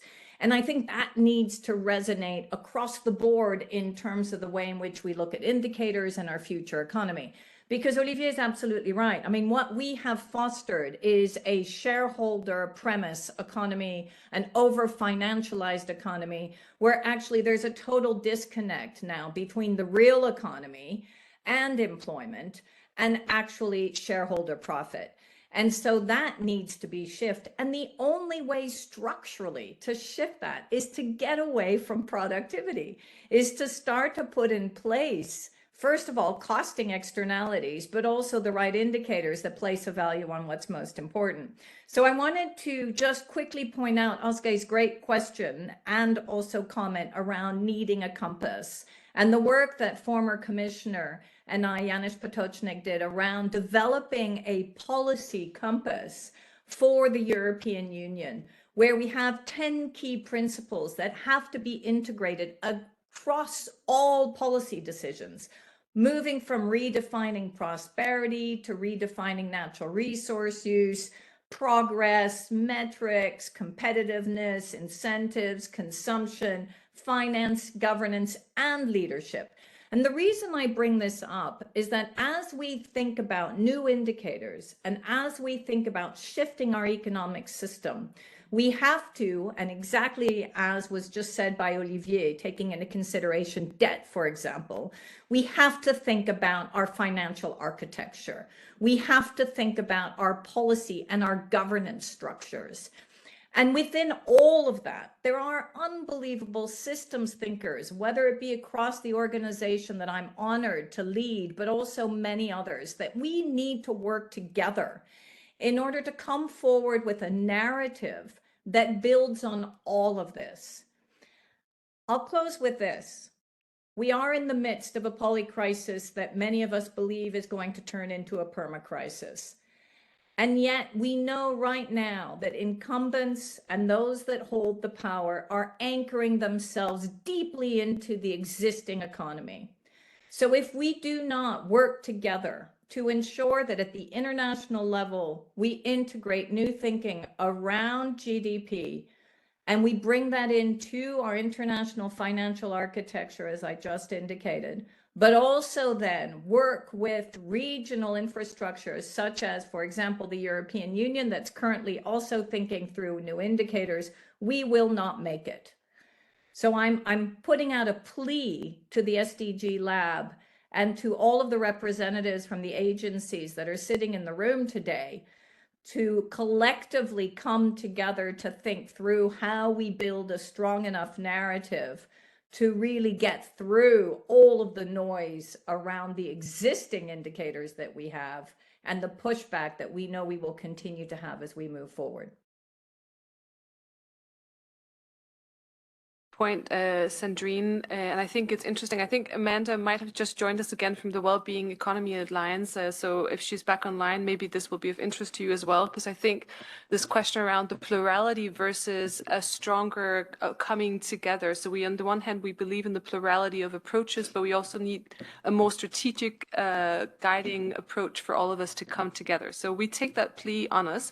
And I want to give the word to Uske for a brief remark as well. And then I want to look in the room and see if there's any questions or remarks. Hello, yeah, thank you, Trine. It just triggered a thinking in me when the special rapporteur spoke about debt, right? I mean, for those who have studied economics, of course, debt is kind of this looming sword that is over us all the time. And interesting enough, I feel like we also create debt to keep people indebted. It's a vicious cycle, because once it's on the point of we need to grow, I mean, you need to grow to pay your debt, but you never actually are able to pay your debt. That's the interesting thing. But just on the point of debt, I mean, I've been to economic school, and one of the things I've learned, and I'm sure you learned that too, is you always consider debt between countries. There's this notion of, so to speak, global south, global north, but it's a geographic element that we are very sort of focused on, which is of course right, and don't please get me wrong, but the truth is, have we ever thought, or are we thinking enough, and we do start thinking about it, but about the time component and the dimension of debt. And why am I saying that? Because we did speak about intergenerational equity, for example, as a key component for long-term, or key catalyst, so to speak, for long-term sustainability. And speakers before me mentioned this. In fact, we are consuming what does not belong to us. And I think that's the thing. I mean, we do have, of course, an urgency at this point in time. You know, we have witnessed COVID and we have witnessed other major issues and challenges.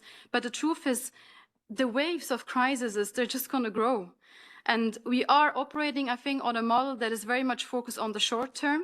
Again, we are trying to sort of, think about how can we pay back the debt that we have accumulated in the past. But what about the debt that we are accumulating towards the future? And I think on that one, for instance, I fully agree, Sandrine, with you on this.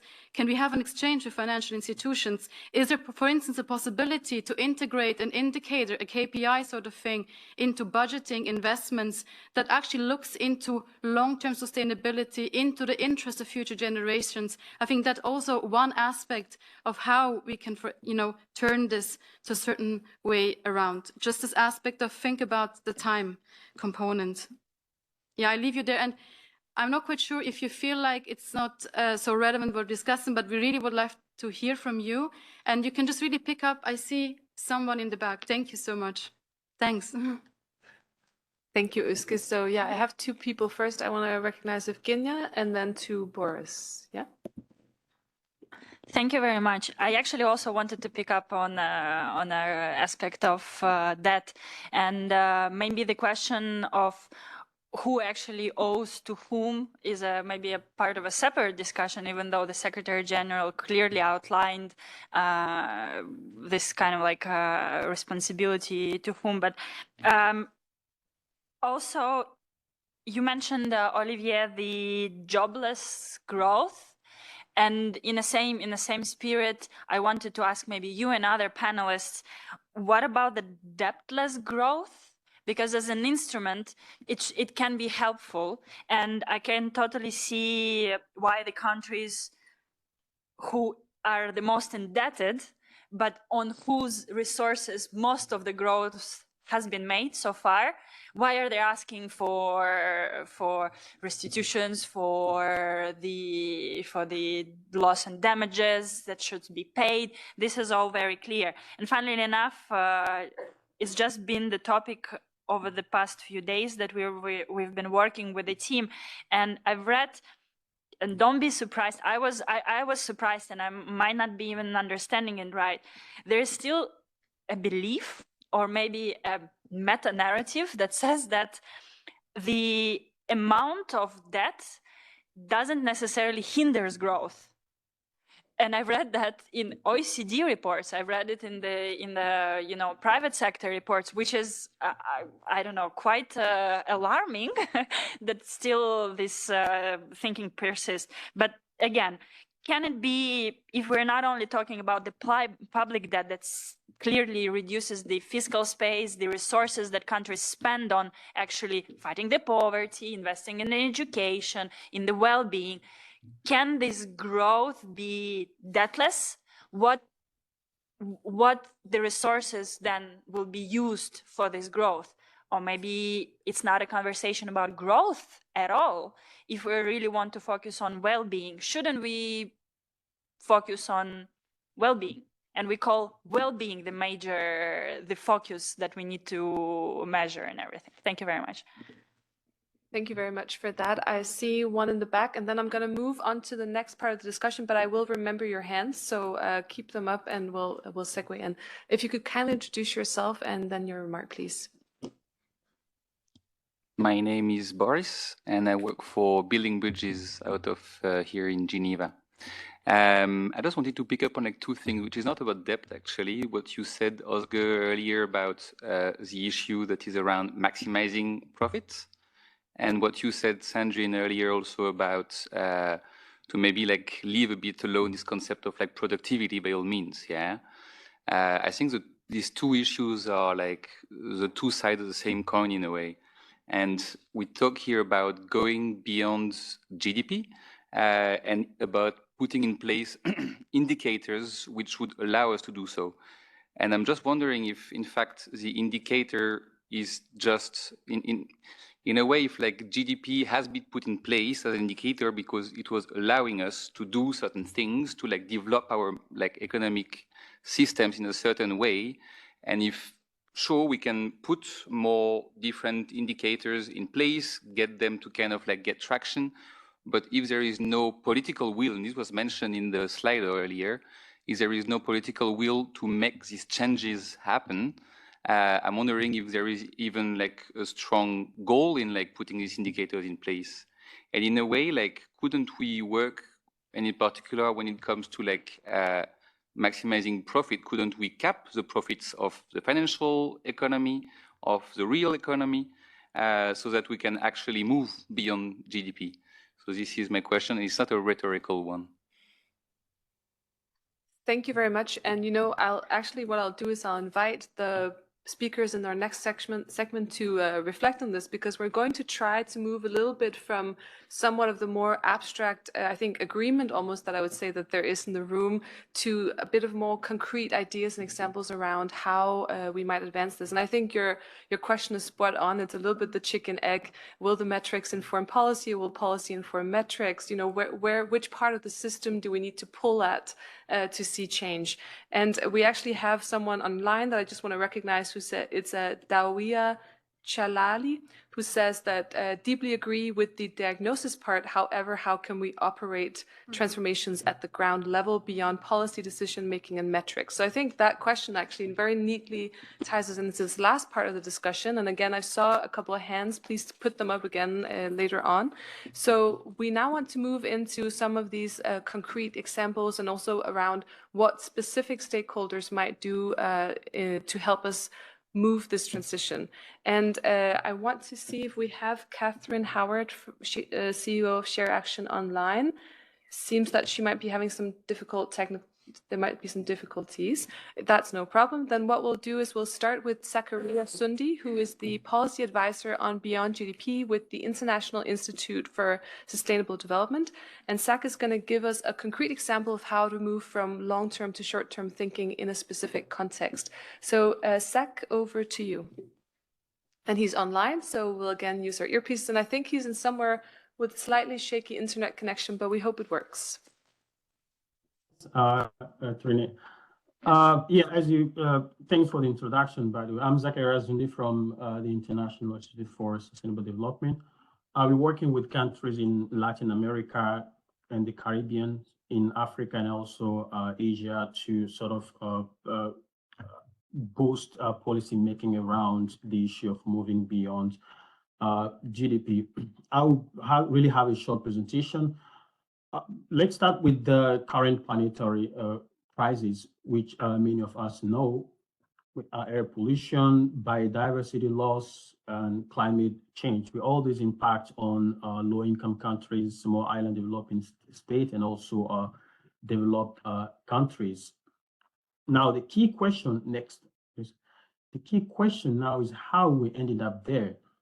Well, the short answer to that is our short-term thinking. We're so much worried about, and that was mentioned several times during this program, we're so much worried about what's happening on the market side, what's happening on the economic side, and we're giving less concern about the cost of that expansion.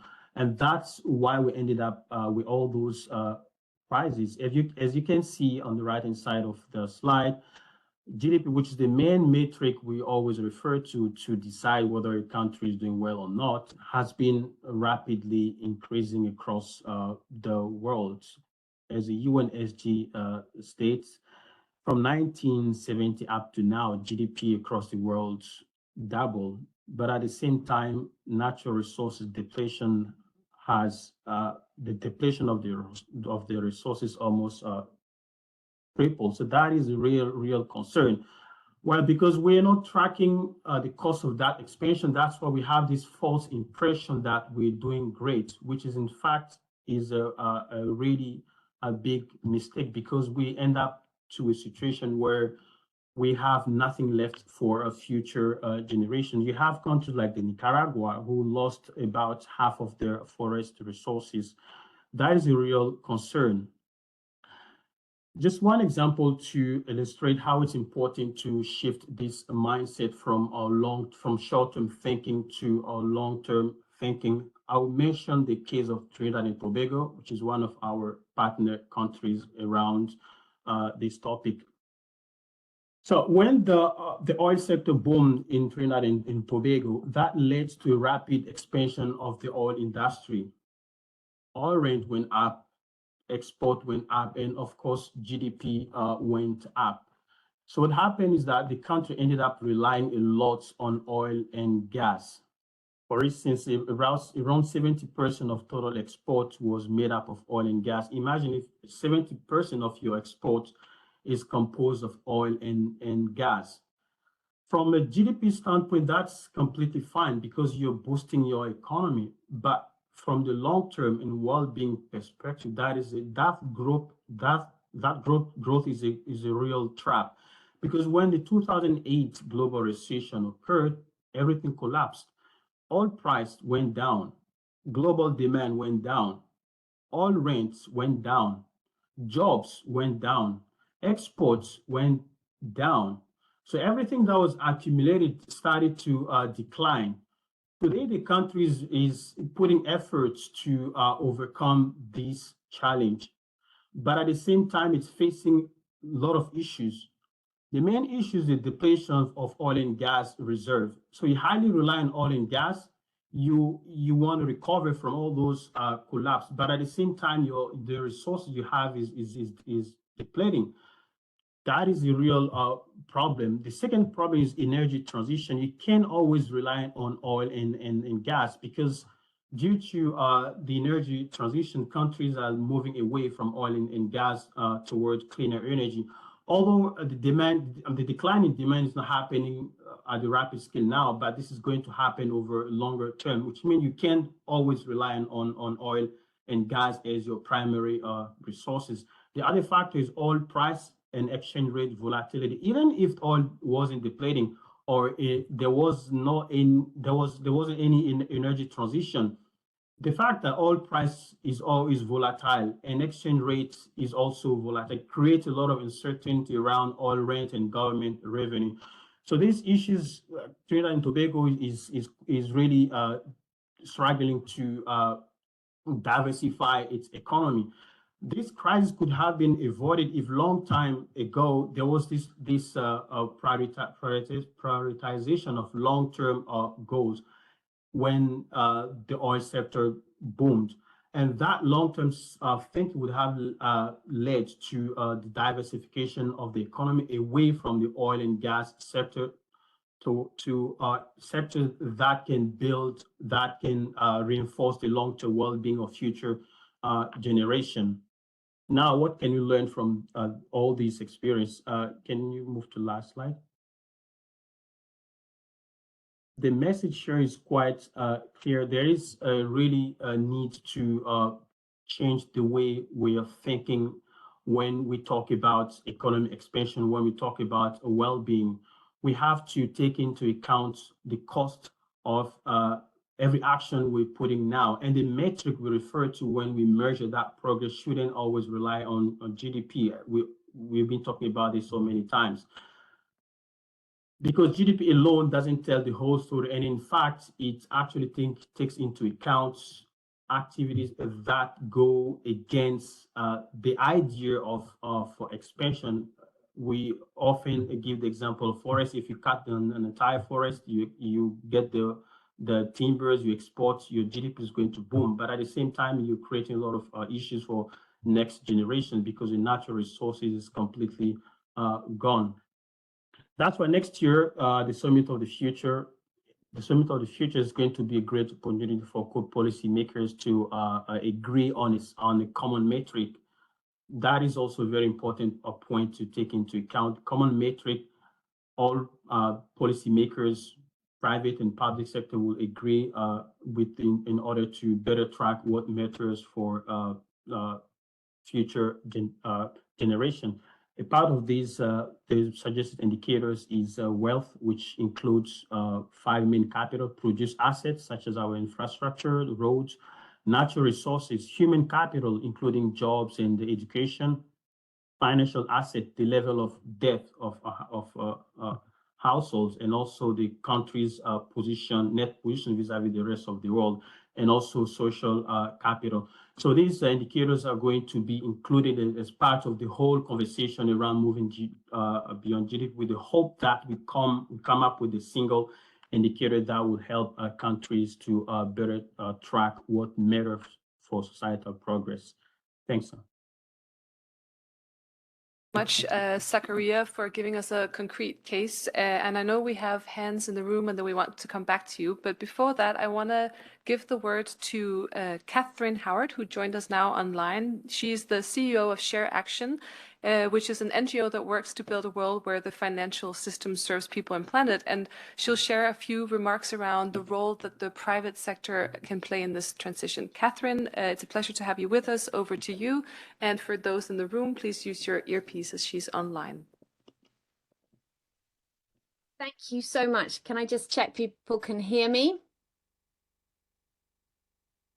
Yep. I'm not hearing any reply, but I'm going to assume that you can. Yeah, thank you so much for the invitation. Delighted to be here. For many years, I've been a strong advocate personally for the Sustainable Development Goals and have devoted a lot of the work in Share Action, the organization I run, to finding ways of both holding accountable financial institutions, but also mobilizing the power of private financial institutions to drive forward progress on the SDGs and crucially to stop operating in ways that exacerbate the exploitation of people and planet. And I just want to just maybe a moment on the work that we do at Share Action. So a major part of it is a research and analysis process that evaluates the largest fund managers, the largest banks and the largest insurance companies in the world and ranks their performance in terms of their impacts and sustainability commitments. And we find that it's very productive to put people or institutions into a ranking because the lowest ranked organizations like to look good and want to perform better. The higher ranked organizations feel quite motivated to stay at the top and keep driving forward their sustainability process. But the real value, of course, comes because both financial regulators, civil society organizations, and clients can see how these financial institutions are doing on sustainability. And even during the period of the SDG, since the launch of the Sustainable Development Goals, I think the impact of private finance on the goals has increased as we see more and more assets like housing, transport, water, the building and maintenance of prisons, schools and hospitals. All of these assets are transferring all the time into the private sector, where once they were managed and controlled in a more democratic way in the public sector. So the influence of private finance on the goals, I think, becomes even more acute year on year. And this creates an incredibly important agenda for us because it really matters that we can both see what's going on in private finance and we can hold accountable private financial institutions. And it's important to remember that this is ordinary working people's money. So in the pension funds of the world and the asset management industry, of course, there are huge parts of the world where people don't have roots into those type of private financial institutions, but in large parts of the world, certainly across the developed world, in Europe, the Americas, more and more in Asia, millions and millions of people have a stake in the private finance system, but are hugely disempowered, both at the level of poor information flow and any structures, any kind of credible structures for accountability.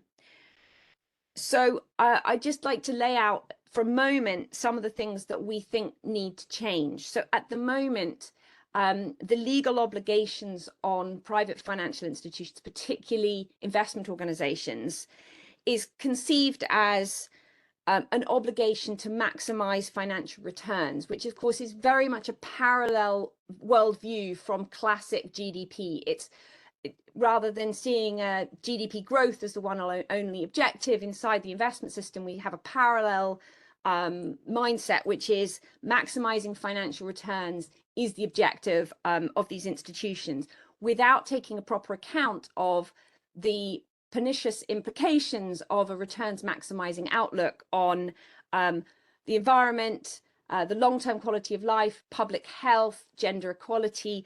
All of the SDGs are impacted by this maximizing financial returns mindset. And so we must have reform of the legal obligations or fiduciary obligations of private financial institutions until we fix that obligation and broaden it out so that the obligation is to act in the best interests of people with pension savings, people with savings and investments. And the best interest is more than or goes beyond maximizing financial returns. It must take account of the impact that investments make on people's security and long-term quality of life. So legal obligations, fiduciary obligations is a critical reform agenda. Secondly, we need to fix incentives. So there's a chronic short-termism and people are rewarded within the financial industry, again, for short-term profit maximization, which absolutely runs contrary to the much more broader mindset we need in order to achieve the Sustainable Development Goals. Both the quantum and the structure of payouts in finance is a structural problem that's holding us back from the SDGs. And the final piece is about participation, accountability, and democratic structures. So we think actually there's a lot of good lessons that can be taken from corporate governance and transferred into investor governance. So if you buy, for example, shares in a single company, then you can vote the directors of that company on and off. But if you have your money in a pension scheme, typically you have no voting control or no ability to influence the governance and hold accountable the decision makers. So democratic control of finance is critical to reining in the influence, bringing finance back in line with people's objectives through the Sustainable Development Goals. And I want to highlight goal 16 in the goals, which is about building effective, accountable, and inclusive institutions for all.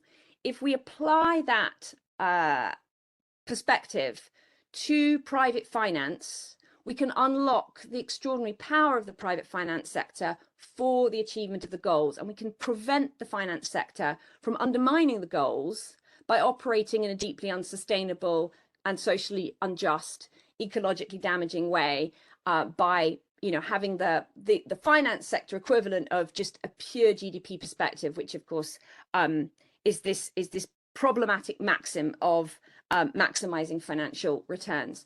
So I hope that gives us just a tiny feel for the potential for deep reform, the importance of concentrating on private finance, and the need to hold private finance accountable for its impact on the goals. Thank you. Thank you very much for that, Catherine. And I appreciate really the notion around questioning the fiduciary duty and where are we obligated to? And I know that it's something that at Building Bridges, which happens every year here in Geneva, I know this question has also come up over and over again. Now, before I let in our last contributor, I want to take a couple of questions and remarks from the floor. I know I had Amani. And if you could just do a very brief introduction of yourself and a brief remark so that we can have as many as possible. So I'll do Amani at the very end and over here to the right. And here, we'll do those four very quick and then we'll hear from our last contributor. Amani, over to you. Okay, is it? No, yeah, it's on. Yes, I'm Amani Bachili and I'm part also of the SDG Lab team. Yeah, thank you very much for all those inputs. I think that it is kind of refreshing to not feel in disagreement with what is being said. But I think there's something that I felt was missing in the conversation. Actually, there's maybe 2 points and they relate to each other. One is how deeply grounded our economic system is with imperialism and the history of colonialism. And the kind of dependencies that has created. And I think the second is power. So to explain my first point, I think that it's deeply grounded into imperialism. Someone mentioned the question of how can we humble kind of the richer nations, but truly that hasn't been explored in very concrete ways. And especially in view of the fact that actually, yes, we need a mindset change, but truly our social norms and how we do things is so deeply grounded within that economic system, which is grounded in obliterating certain parts of the world. So how can we use a different type of language? How can we include different types of people within that conversation? How can we actually really give them the power without just inspiring ourselves from their knowledge, but truly giving them that stage? Because in a way, they are the first victims of this system, but they're also most probably the solution. So that would be my first question. And I think it relates to another point, which is the question of power. And it was mentioned the fact of this kind of narrative on technology. And I see in technology also a form of power that is coming into place with the fact that these technologies also enable the kind of control of language. And if we do go beyond GDP, if we do go beyond kind of the economic system as we know it, or finance, where is the power going to shift to? And I feel that certain institutions or certain people are onto that. And I think that that's a conversation that we should be having. And I, again, think that it's somehow related to kind of how we've built our social norm and our Western reality of kind of basically taking over others. So I think that one of my questions is really, how can we decentralize that power by including true plurality and true new voices that maybe carry also more of the solutions? Thank you for adding a question, and I hope that our speakers can also come to it later on in the very back. And if you could all try to be very brief, because we are running short on time, but I want to have you all say something. Come in. Can you hear me? Okay, perfect. So I'm Daria, and I'm a first aid practitioner. And I have actually two remarks / questions. So first of all, it's really refreshing that we all agree on the diagnosis, and I'm really happy to be part of this room today. And as we all agree on the diagnosis, I think we all agree also on the fact that there is a lack of long-term vision and how to create that. And I will preach for my own agenda, but I think the diffusion of foresight approaches and inclusive foresight workshops could really help into doing that. And I want to know how do you all in your own institutions plan to embed foresight approaches to do so? And my second remark is moving forward to the Summit of the Future in 2024. I am part of a working group that is led by the Future of Climate Cooperation, and we are working on the preparation of a strong declaration on future generations. And then I invite you all, if you want to be part of this journey, we have written policy briefs so that we can strengthen the approach to the definition of first of what is a future generations and how can we embed it in the sustainable development agenda. Thank you very much. Thank you very much for adding those comments. I'm going to take a brief remark here and then over here. If we are short of time, it's not the fault of the audience.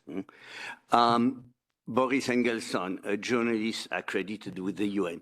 3 ultra-short questions. First, what would you do without neoliberalism? Because each time we have to explain why the world is in a mess in spite of all our efforts. It's because of neoliberalism. So what would you do? You should erect maybe a monument to Margaret Thatcher in the park. Second, has anyone within the UN or outside made a serious assessment of the failure of decolonization, which is, after all, the major process and event in development in the second half of the 20th century? And third, what we heard today, if you had to single out one element which is totally novel and will not, is a token that we will not repeat the same mistakes and illusion, which is that element? Thank you. Thank you very much. And I really I really like that last question because we do have a question for the audience at the end, but I think this one's almost even better. What's the most novel thing you heard today? So we might follow up with that question afterwards. So thank you for that. Over to you. I'm not sure if you can hear me. Can you? Okay, so my name is Amna Mahmood. I'm a policy economist at the International Growth Center. So firstly, great conversations, very insightful discussions.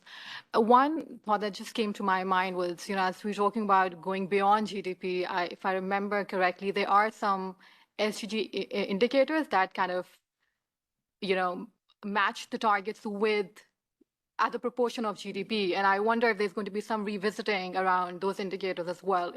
What you're discussing here is something which, let's say the whole of UN system is on board with. So that was just like one thought. And the other one was like political will, and just building on what Amani said, like whose political will, like who has the power to have the political will to make these decisions?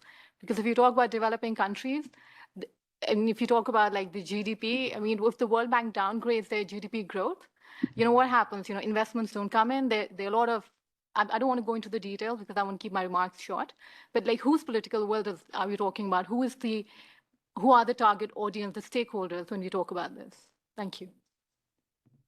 Thank you very much for that. And I think especially this question around revisiting the indicators on beyond GDP and the language there in the 2030 agenda. I know that this is something that there are talks around how would we look at that, but that's within the statistical commission. I want to now give the word to our last contributor, and then I would invite afterwards anyone who want to come in on many of these questions that we heard today, either from the speakers or from the room.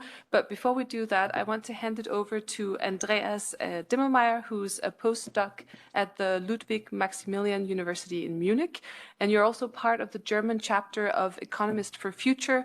And you're really interested in some of the local elements. So if you would share a few reflections with us, and don't feel the pressure to try to answer all of their questions, because I know these are tough ones, but feel free to come in. Yes. Okay. So I think I'm trying to wrap up a little bit, but of course there was now many questions that I can't answer. So I'm going to just very briefly tell you the background on Economists for Future. It's a student organization of economists and other social scientists that kind of question and reform some of the economic thinking that has been out there that has not taken that big poly crisis, if you want, particularly seriously, or has not developed adequate methodologies to do so. And we are trying to amplify the voices that integrate this into the curriculum, the teaching, but also the research. But this being said, I think what I want to do now mostly is, if you can go to the next slide, is bring three threads together. One is about, and one novel thing. So one is about what it was previously called like the governance aspect. So how good is an indicator if it's not used? So how can we go for indicators that are actually used, and what is the relation between policy and indicators? A second one is the importance of context for useful indicators. And in this regard, I actually want to argue against standardization and in favor of multi-use indicators, or the rereading of existing indicators by different actor types. And the last one is what you could perhaps call power or data governance. Well, who makes the decision of what is to be measured, and what is the politics of all the technical stuff, in a sense. And from this, I take inspiration from my colleagues in the research project, which is about mostly and it's very contextualized because it's Germany, so it might not be that relevant. But from the idea sense, we basically argue that housing is an important issue in Germany, as I suppose elsewhere, and it can be read from multiple actors. So it can be a financial asset, it can be a product of the construction industry, it can be part of spatial planning by the municipality, and it can affect your lifestyle. If you say, depending where you live, you need to commute more, you need to heat differently, etc. So those are what the science and technology people would call a boundary object. Many disciplines conceptualize this in their own way, and we want to check, can we build a database, and can we perhaps build counter data against some of the most common ways to represent the house, which is, at least my expertise also as a political economist, is as a financial asset, and which now then this de-emphasizes the other views that you can take on housing. Next slide, please. And so one thing that this is now related, more an example, it's not specific to housing, but more on the data governance. So who, if for housing, but also other sectors, if this data is to be used by financial institutions or by their central banks as regulators to say how sustainable they are, what is the data chain? Where does this come from? Because, as we've heard, it's very obscure, it's not particularly intuitive, and there's a lot of politics in it. So I don't want to let you read this, but this is basically just to tell you this data value chain, how complex it is, and how decontextualizing it is. The company reports, big report, 200 pages. Then there's a standard that then already screens out some of the stuff. Then it's publicly disclosed, then it's aggregated, and then it's sometimes at the end of the value chain, it comes into some sort of ranking or rating or comprehensive data set of many companies that the investor gets or that the central bank buys to do some analysis. But in there's already a lot of political decisions. So, for example, for a municipality, it doesn't matter how good the global multinational corporation is on water use. It matters how much water they use in their facility there. They can be great in a different country. The municipality doesn't care. So, but this nuance gets lost. It's interesting to the investors. Like, I want to have a portfolio with companies that are water use nice because I have a water ESG fund or whatever. But the municipality doesn't care. And this is data that gets lost or that is not reported sometimes even. The other thing is sometimes you have intensity measures, okay? So then you have CO2 per euro invested, but then again, we are in this kind of growth logic where you can also grow the euro metric rather than decrease the water metric. So there's a lot of politics in there that makes the data useful because you have to decontextualize it to make it useful because you can't work with all the data points, but it makes it useful for some actors. So my call would be, okay, you have this data, you might require it also on different scales and different granularities so that it's not only for one user type. Second thing here, and that is a little bit of power, is who processes the data. So not the people who report, it depends on the legislation, but who gives you these aggregate nice data sets that you can actually put into a statistical model rather than having to sift on through hundreds of pages of text. And you see here there's a consolidation of those firms doing this going on, and they've been mostly in Europe in the 1970s, 80s, when this whole ESG stuff, socially responsible investment, took off. But there's been a lot of mergers and acquisitions, and now we see the big financial centers, the New Yorks and so on, basically buying up all those firms that supposedly wanted to create non-economic indicators, so beyond GDP on the corporate level, if you want. So you have this reappropriation of the challenger by the system, which is something that if you don't regulate this and if you integrate those data into both private or public decision-making, you're probably going to have a problem and not going to get the desired outcome. Now, as a counterexample, as a very context thing, I have the next slide. And what we try to do in a very locally specific way is, this is building plans. And those are scraped by some fellows from Data Science for the Social Good Munich of a German region. And we basically then use a language model to check, well, what words are in those building plans. And here we have something that's called the 13B, which basically the municipality doesn't do, so they shouldn't do land sealing, the municipalities. And by using Article 13B of some law, they can get away with it without doing the the impact assessment, whether further densification would work in the city. So, but we at the moment the regional planners don't know that. So, but in this case, this is not a sustainability indicator that is scalable or standardized or anything. It's a 13B that has no meaning outside of Germany, but it is used. It can be used because it tells you, okay, here is a problem, here I can have impact. And that is, in a sense, my call for, include the context and don't, you need to check who uses this. Last slide, please. If you're developing indicator or new index and it can be scientifically super accurate, but your audience is just going to be policymakers and the general public, that's not going to be good enough. That's not doing much. And therefore, I think those are some of the questions that we in my research team, but I think also people working on indicators need to ask themselves more, namely for whom we develop them and for what purpose and into which systems do we want to integrate them, or do we want to push, do we want to build a new evaluation system or whatever around the indicator? Of course, that requires much more political will, but that is also a possibility if you want to go, if you see that the existing system just perpetuates an unsustainable outcome. So, but yeah, if anything, I think those are the questions I would like to not reflect on, not get answers, but yeah. Thank you very much for that, Andreas. I really appreciate that you bring in this very concrete element around the data, because I think, as you said, it ties nicely together the question that we were talking about around power ultimately.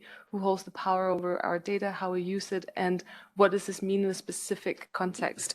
We are going to start wrapping up. I wanted to invite Catherine, if she's still with us online, if you wanted to come in and give a brief sort of reflection on what you've heard. And then afterwards, I'm going to ask if anyone, Paul, any others in the room have a brief remark before I hand it over for Özge to close for us. And I think it's safe to say that we've gathered a lot of questions today, and rest assured that we will take note of these questions and be carrying this work forward.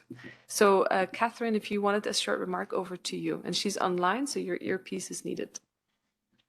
Yeah, thank you. So just a quick response to some of the really interesting questions and remarks after my presentation. So first of all, this is all about power and people exercising more power in respect of these private financial institutions is the solution. But like all powerful institutions, people in finance don't want to give away power.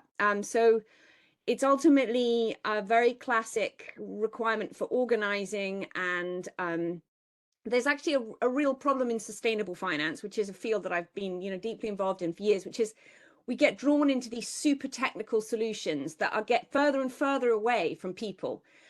So I just really want to really affirm that I think having a power analysis is completely critical to rethinking and challenging the dominant role of these private financial institutions in decision making. And it is a form of neo-colonialism.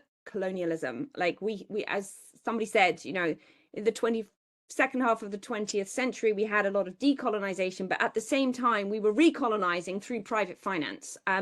So the answer to that, I think, very much is about bringing new forms of democracy into this space. And the reference to inclusive workshops is absolutely spot on. Like, we need to take innovations in democratic practice, for example, citizens' assemblies and deliberative democratic forums, and drive them into private finance so that different types of decisions can be made, different kind of accountabilities can be demanded, and we can get different governance of these organizations. And it will be resisted because people in finance will think it's a zero-sum game, that giving away some of their power means they're going to be less powerful. I don't actually agree with that. I think that bringing people's voices into this space doesn't have to disempower everybody in the finance sector. It just means that we get different kinds of voices and decisions. But anyway, I would strongly suggest that this is why I was really pleased to be invited, because I think the UN is a space where a different, diverse set of voices are heard and respected. And it's a very different culture from private finance. But if we want to achieve the SDGs, we're going to have to break into that that space, that neoliberal space of private finance. Very much for that, Catherine. I think also you did a very good job tying together some of the perspectives that we heard in the room.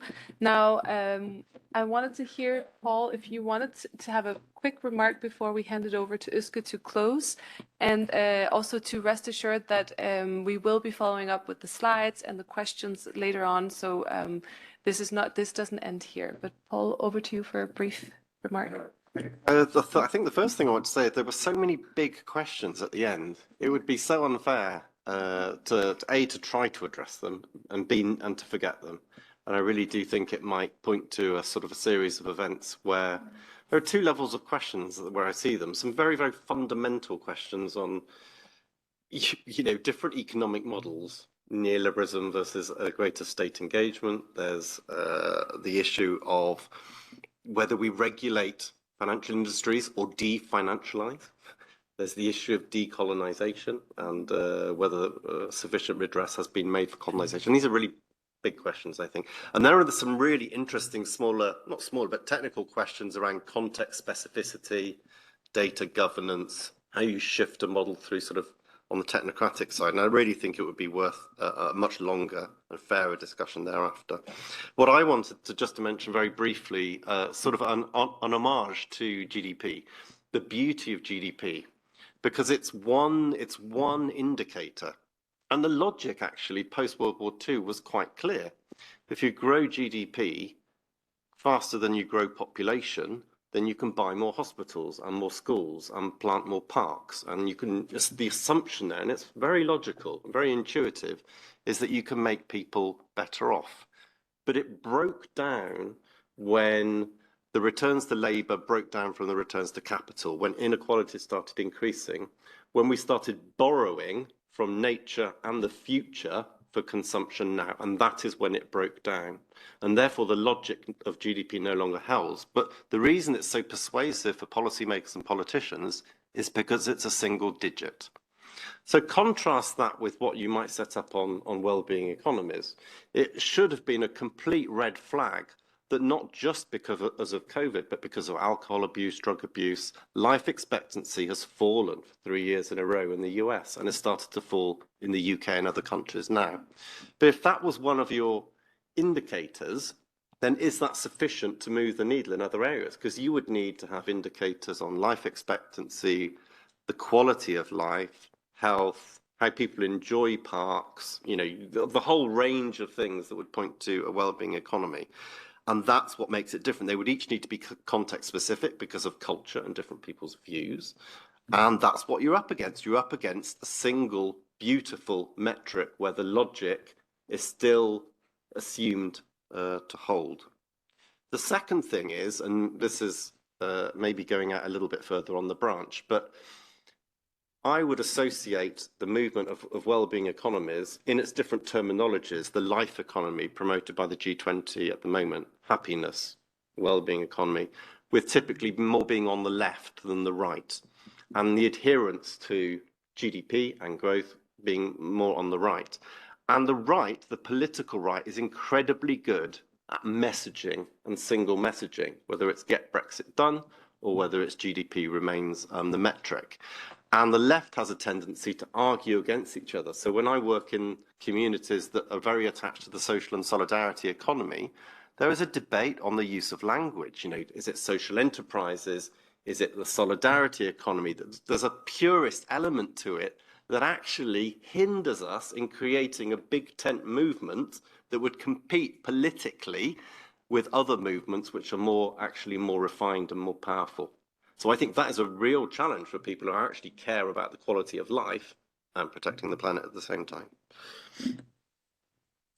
Thank you very much for that. And I think it ties very neatly to something I heard not too long ago from Partners for a New Economy. And they recognized when they were discussing what to do next, they said, what's missing is strategic communication. This field needs to become much, much better at their strategic communications. I think that's a very interesting perspective. Now, to wrap us up, and I think Paul alluded to it, Özge alluded to it, there's so many big questions in the room on many different levels. Either we go too granular or we go too abstract. It's very, very difficult to find that right level. But we've talked a bit about today values, and we want to have this takeaway from you because this is not the end. This is the beginning of a series. And I know this is an impossible question, but we're going to ask it anyways. So if you were to pick one key value to redesign our economic system around, what would it be?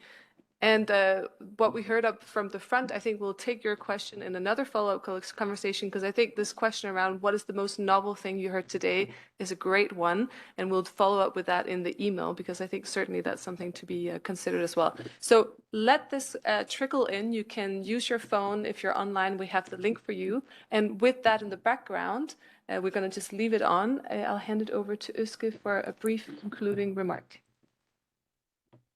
Thank you so much, Trine, and thank you really all to you for coming, for making time, because time is also a very valuable resource that we all have. And actually, we don't know how much we have of it, which is also quite interesting thing about it. And I'm really sorry that we couldn't maybe respond to all of your questions. I suggest maybe team. What we do is we take them on, because we took notes of what was discussed today and tried to come up with responses and try to make sure that we can somehow, make them publicly accessible to you. So at least you can have that, in terms of a return. I was also asked to reflect on what's coming up. So it's an exercise on the spot, which is interesting because I see, at least at the time being, 4 of them coming out a bit more strongly, which is fairness, solidarity, well-being, and equity. Happiness as well. None of them, if I may say, that much really, and I tried to make that point, and if it didn't go through, I'm doing it again, in the way how we measure the well-being of people, planet today through GDP. I think that's the question. So how can we bring that back into the center? And this is also the point around designing systems around values rather than the other way around. The question was made on the how, if I may say. I hear you on the how. But interesting enough, policy is part of the how. We don't necessarily think about it. But when you do start changing policies, regulations, a lot about the how comes after that. And I think for me, as a practitioner in this field, I see 2 pathways specifically. One is the top-down. It's the less sexy one, so to speak, right? But we need to change policies. We have heard a series of ways to do that, including regulations, to provide incentive systems for those who are not intrinsically motivated to go about change, in addition of being a movement that Paul also, alluded to, and others, because we are here, we care. But the question is, and those who know me, how can we make everyone care? Because it's a fundamental question. I would even argue an existential question. If I may challenge a bit the colleague at the back on the Building Bridges, I hear you. In fact, the lab is one of the co-creators of Building Bridges movement, as you may know. We are very much into that thinking. But the question is really the finance, and someone said finance is a tool. It's not the end in itself. So how do we leverage that tool in a way that does work for people and planet? And on a dead planet, I'm sorry to say, there's no business to make. It's just a point I wanted to emphasize. Just wrapping up, maybe 2 other points on the how is accountability. I wanted to just put a pin on that word of accountability, because I find it's a very powerful and important one. I do not think we have enough accountability these days to move towards a system that, as a DG, just come back to the beginning, to make the way the sustainable development, or sustainability for that matter, a way of life. It's a nice to have. It's a commitment. For those who know the multilateral space, commitments are nice words, but oftentimes not really applied. So how can we really create accounting systems, accountability systems that actually make these commitments become then true? And I think the special rapporteur also spoke about that. And I think beyond GDP, imagining what could be possible, because at some point, and people said it, 5 white men came together, well, there are more than 5, but I'm just simplifying here, but, and thought about how you can build this beautiful indicator of a GDP. That happened at some point in time. So in fact, what it is, it's a belief system. And the beauty of a belief system is we can also start unbelieving and believing in other things again. So how can we do that? I think that's really something we need to think about. And GDP is it's a very good way of doing it, indeed, in terms of showing the power of indicators. And I think, Paul, just to add on what you said, we should learn from GDP. That's what we should, right? It's not about really scratching it off, but really taking it as an evolution towards a different paradigm.